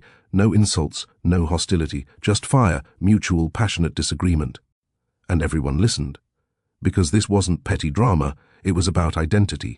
Second, the debate channel, hashtag philosophy of gameplay. Skrullen created a new channel specifically for this conflict. Hashtag philosophy of gameplay, and for the first time ever, opposition and Nugan met in a structured debate space, not general chat. The first messages came from the two titans. Third, opening statements, the two visions. LaMonkey, the Nugan flow speech. LaMonkey, Overture can't move forward by looking backward. The world changes, styles evolve, players grow. The meta should breathe, and so should Overture. Let builders explore. Let layouts dance. Let flow be free. Dozens of Nugans reacted with AMLC and INLC emojis. Some Olgins quietly nodded too. Rias, the opposition speech, Rias responded calmly, firmly, no anger. Rias, Overture isn't a sandbox, it's a philosophy. We aren't restricting creativity, we're preserving legibility, readability, intentionality. A layout should not be a guess, it should be a promise. Overture must stand for something, or it stands for nothing. It wasn't a takedown, it was conviction. Builders reacted with revy emojis. Fourth, the server chooses sides. The debate went on for hours. Nugen arguments. Flow is readable if used well. Sync doesn't have to be rigid. Creativity, perfection. Players can adapt, trust them. The origin drop proved mixed style works. Opposition arguments. Readability is a moral responsibility. Clarity creates accessibility. Flow can't excuse ambiguity. Meta is not the enemy, elitism is. The origin drop was structured underneath the chaos. Even the French trio stepped in. Zari, you're both right. Structure needs freedom. Freedom needs structure. Overture needs both. N3MO. The war is not between ideas. It's between extremes, Claros. Find the midpoint. Or the movement fractures again. Their words carried weight. The server quieted for a moment. Fifth, the layout duel, the first and last of its kind. Sarcastic, the builder who started the debate, said something unexpected, sarcastic. Why don't you two build to the same song, same length, same BPM, same rules, no deco? Pure gameplay. Let Overture decide it was insane, ambitious, beautiful. And both sides agreed. The dual conditions. Song, 1-minute segment of an unused EDM track, BPM 185. Tools, no deco, layout only rules. Readable, playable, sync, no flashy tricks, pure philosophy. A date was set, Saturday, 6 p.m, the duel. People wrote it on calendars. Someone made a countdown widget. Voidcaster predicted, someone is going to cry. Sixth, the duel itself, a cultural moment. At 6 p.m. sharp, over 120 members joined the VC. Sawyer streamed the layouts. LaMonkey's layout, petals, soft arcs, emotional pacing, smooth flow integrated with sharp moments, clever orbs that guided the eye, a gentle but intense build-up, a drop that felt like falling with grace. People whispered, "This is gorgeous, it feels alive." "Holy shit, the sync is perfect." Rias's layout, slipstream clear timing, strong sync, every jump a statement, every cue intentional, transitions clean enough to eat dinner off, a drop that punched like a fist. People said, "This is Overture at its core, so readable it's insane, this is art in a different way." The layouts were opposites, but both were masterpieces. Seventh, the verdict, something no one expected. The vote opened, not which one wins, not which one is better, not who is right. The vote was, which one feels like Overture? Choose any that apply. People voted. And the results shocked everyone. Petals, LaMonkey, 50%. Slipstream, Rias, 50%. Not opposites, not rivals, not mutually exclusive. The community chose both. And Sarcastic, the one who posted the layout that started everything, wrote the message of the era. Sarcastic. If both opposite styles feel like Overture, then Overture isn't a style. It's a principle. Silence fell. Then Sawyer said, "Sawyer, that's it. The debate's over. Plummy. Overture is a vibe, not a rule set. Voidcaster, everyone stop fighting and enjoy building." And then LaMonkey and Rias did something nobody expected. They added each other, as friends. Eighth. The final faction war ends not in blood, but in trust. Opposition and Nugan didn't merge. They didn't dissolve. They didn't win. They aligned, like two pillars holding up the same structure. LaMonkey said, "LaMonkey, flow without structure is chaos. Structure without flow is dead. Let's keep each other honest." Rias agreed. "Rias, I'll guard clarity, you guard expression. Overture needs both of us." The server reacted with shock, pride and joy. This was the final war. Not a war of hatred, a war of philosophy. And both sides discovered they weren't enemies. They were missing pieces of each other. Ninth, the era of balance begins. The final message of the arc came from Skralin. Skralin, this is Overture, not unity, not uniformity, harmony. The server reacted with thousands of emojis. Overture was whole. For now, because one last fracture remained. One final crisis. One moment that would determine whether the community survived permanently or collapsed forever. The final faction war ended with unity. LaMonkey and Rias aligned. The community breathed again. Overture entered its most peaceful era since the beginning. Workshops thrived. Layouts flooded in. Judges taught, not ruled. Shoe slippers inspired. The jesters kept the spirit alive. But peace has a cost. People relax. People grow tired. People burn out. And Overture had burned for months straight. So when the final fracture hit the server, it wasn't explosive. It wasn't dramatic. It was quiet. Too quiet. Quiet in a way that terrified everyone. First, the silence. The day Overture stopped talking, it began in the morning. Sawyer posted a layout. Normally that pulled 200 messages. Today, 4. Plummy posted a cursed meme. Usually it ignited chaos. Today, One reaction. Even Voidcaster didn't scream. People noticed. Azure typed, Azure, where is everyone? Gladius. Gladius. I think people are tired. That word, tired, hit harder than any scandal ever had. Overture didn't have enemies anymore, but it didn't have energy either. Second, the departure wave, a day of painful goodbyes. By noon, the first resignation hit. An Oljan named Reverend posted, Reverend, hey, I'm stepping back for a while. The server's great, but I can't keep up. People reacted sadly, but accepted it. Then another, Fufafak, Overture's cool but. I think I'm drifting away from building. I'll be around sometimes, though, then more. And more. By evening, over 22 members announced they were taking a break. Some said it gently. Some made emotional posts. Some just left. On the member list, Fufafak has left the server. Blue 7 has left the server. Mel has left the server. Names vanished like dying sparks. The chat grew heavy. People whispered, are we dying? Is Overture too much? Did we peak at Origin Drop? Is this the end? And then the final blow came from someone nobody expected. Third LaMonkey's message, cracking the heart of Overture. At 6:07 p.m., LaMonkey typed, LaMonkey, I think I need a break too, not from building, just from all of this. The pressure, the expectations. I love Overture, but I'm exhausted. The reaction was instant and brutal. No, not you, please don't go, we just healed. But then another message appeared. From Rias. Rias, I understand, I feel the same. I thought fixing Overture would fix me, but it didn't.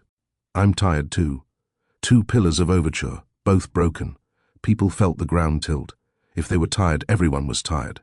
Fourth, the panic. Fear spreads like fire. As the day turned to night, fear took over. Someone posted, what if Overture disappears again? Someone else, what if this community ends like the first era? Another, why does every creative movement die at its peak? People spiraled, overthinking, grieving something not even gone yet, predicting collapse. Even the jesters went quiet. Plummy, I don't like this vibe, it feels like. The day before, a Storm Voidcaster typed, Voidcaster, I don't want Overture to die. I made friends here, real ones. I don't want to lose that. And then someone said what everyone feared, maybe Overture shouldn't continue. The message was deleted within 10 seconds, but the wound was open. The fracture cracked wide. Fifth, the return of Stormcone, a desperate grab. As fear peaked, a name appeared in the member list, a name nobody wanted to see. Stormcone has joined the server. The chat froze. He typed, Stormcone, I see Overture is falling apart. You shouldn't have removed structure. If you let me help, I can fix this. The server erupted into rage. Sawyer, shut up. Nobody wants you here. Nobody trusts you, Rias. Rias, leave. You don't get to interfere. Not again, LaMonkey. LaMonkey, you caused the exhaustion. You don't get to solve it. Voidcaster, GET, out of my house. The judges stepped forward, all of them. Nathan, Stormcone, you have no role here, leave, and let Overture heal. Without you, Stormcone left permanently, but the emotional damage of his brief return lingered like smoke. Sixth, the final fracture, the vote that could have ended everything. The panic kept growing, and eventually someone proposed the unthinkable. Should we shut down Overture for good? A vote was made, not official, not binding, just raw. And it was too close. Way too close. 46% yes, Overture should end. 54% no, Overture should continue. Half the community was ready to walk away. Half wanted to fight for it. The fracture was real, deep, terrifying. Everyone waited for Skralin to speak. He didn't, not at first. The silence stretched for an hour. 2, 3, people whispered, he's going to shut the server down. He thinks it's hopeless. This is it. Then finally, Skralin is typing. The typing stopped. Started again. Stopped. Started. Then the message came. Seventh, the architect's choice. The message that decided Overture's fate. Skralin. Overture doesn't need me. Overture doesn't need judges. Overture doesn't need founders.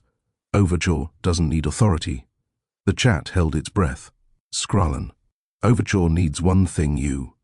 The people who build, who care. Who came back, who stayed, who fought, who healed, who grew. Then the final blow. Skralin, you are Overture, not me, so this decision is yours, not mine. He created a poll. Do you want Overture to continue? Yes, no, everyone voted, not out of fear, not out of panic, not out of anger, out of love, and the result was overwhelming, 93% yes, 7% no, a landslide. The choice was made, Overture would live. 8th Sawyer said it best, Sawyer, Overture isn't a server, it's a stubborn refusal to die Plummy. Plummy, hell yeah, Lamonkey. Lamonkey, I needed this thank you, Rias. Rias, Overture continues. Because we choose to continue, and Skrallen closed the arc with. Skrallen. Then let Overture be reborn again, and again, as many times as it takes. The final fracture became the final unity. But one last chapter remains, the ending, the legacy, the epilogue. Overture did not end in fire, it did not collapse under scandal, it did not dissolve under pressure, it did not fade away from exhaustion, it survived, because the people inside it chose survival. This is the story of what came after, the new world, the reborn community, the legacy that followed every fracture, every conflict, every victory, every fall. First, 1 month later, the calm after everything. The server looked different, not in structure, not in roles, not in channels, in energy. People weren't afraid to talk, people weren't exhausted, people weren't trying to impress judges or factions, they were simply building. For the first time in ages, Overture's #layouts channel was full of small experiments. Weird orb patterns, curve tests, flow prototypes, sync challenges, joke layouts, skill studies, raw ideas, unpolished creations. Stuff that didn't try to be meta-defining, stuff that didn't try to be perfect, stuff that was fun. The jesters called it the playful era, and it stuck. Second, where everyone ended up. Sawyer, the guardian of gameplay. Sawyer didn't become a judge, didn't want power. They became the unofficial gatekeeper of fairness, quietly DMing Nugents to help them improve, giving brutally honest feedback when needed, and always reminding people. Readability is kindness. They became a legend not by ruling but by teaching. Plummy, the heart of the community. Plummy stayed chaotic, stayed funny, stayed loud. But something changed. People started saying, Plummy is the reason I stayed in Overture. His kindness is hidden behind the jokes. He makes the community feel alive. Plummy became the unofficial morale keeper. Anytime the server got too serious, he posted a cursed meme, and balance was restored. Jang, the ancient one. Jang continued lurking, still sarcastic, still detached, still vibing, but he started popping into VC more often, telling stories, giving advice, teaching structure theory like a wandering monk. Nugans treated him like a sage, he hated it. Jang, stop calling me master, I'm literally an idiot, but people loved him anyway. The judges, reborn as teachers. The workshop era stabilized, Chow became the structure mentor. Nathan became the readability specialist, TP Live handled sync training. Sock Consumer taught cube rhythm gyro, actually chilled out. Gyro's transformation became a meme, wholesome gyro arc, but it was real. They weren't gods anymore, they were craftsmen, and people respected them more for it. Lamonkey and Rias, dual pillars.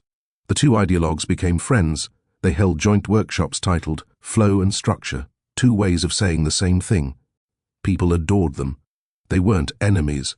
They were the yin and yang of Overture, Snowdrift and Tangy, the quiet protectors. They stepped back from drama, but they remained vigilant. Whenever conflicts arose, whenever tensions rose, whenever anyone felt manipulated or unsafe, Snowdrift and Tangy appeared like shadows of justice. Just their presence made people feel protected. Shoe slippers, the myth. They didn't disband, but they didn't need to rebel anymore. Their role changed, from underground revolutionaries to the community's creative engine. They continued collaborating, experimenting, setting the tone. But now they did so proudly, in daylight. Their origin drop became the cornerstone of Overture's philosophy. People studied it like a sacred text, as they should. Third, the longest VC in Overture history. Near the end of the month, someone suggested, VC tonight? Celebrate the new era? 40 people joined, then 60, then 80. It became the most legendary VC ever recorded. Sawyer did live gameplay fixes. Plummy screamed. Voidcaster made explosion noises. Gladius lectured on balancing. Nathan laughed until he cried. Lamonkey played music. Someone streamed old Overture screenshots. Jang talked about 2018 meta. Azure showed a layout so beautiful it made people emotional. Snowdrift muted and unmuted exactly twice. The French trio said 5 words total, and Skralin joined, quietly. He didn't speak much, he didn't need to. Someone asked, "Skralin, are you proud of us?" He paused for a long, long time, then said, "Skralin, I am proud of who you became. Because I didn't lead you, you led yourselves. Overture is yours, always was. Always will be." People cried. No one admitted it, but they cried. One night, Plummy posted a layout. No title, no flair, no tags. It was simple, beautiful, 1 minute long. A blend of every era: early Overture, flow era, meta war, opposition clarity, new gen creativity, shoe slippers intensity, origin philosophy, jester chaos. People instantly recognized it wasn't for them. It was for the newcomers. The ones who would join later, the ones who didn't live through the war, the ones who would shape Overture next. It became known as Overture Reborn, a community layout. Every comment said the same thing. This is what Overture feels like. Fifth, the final scene, the editor. Sometime past midnight, the giant VC faded out until only a handful of people remained.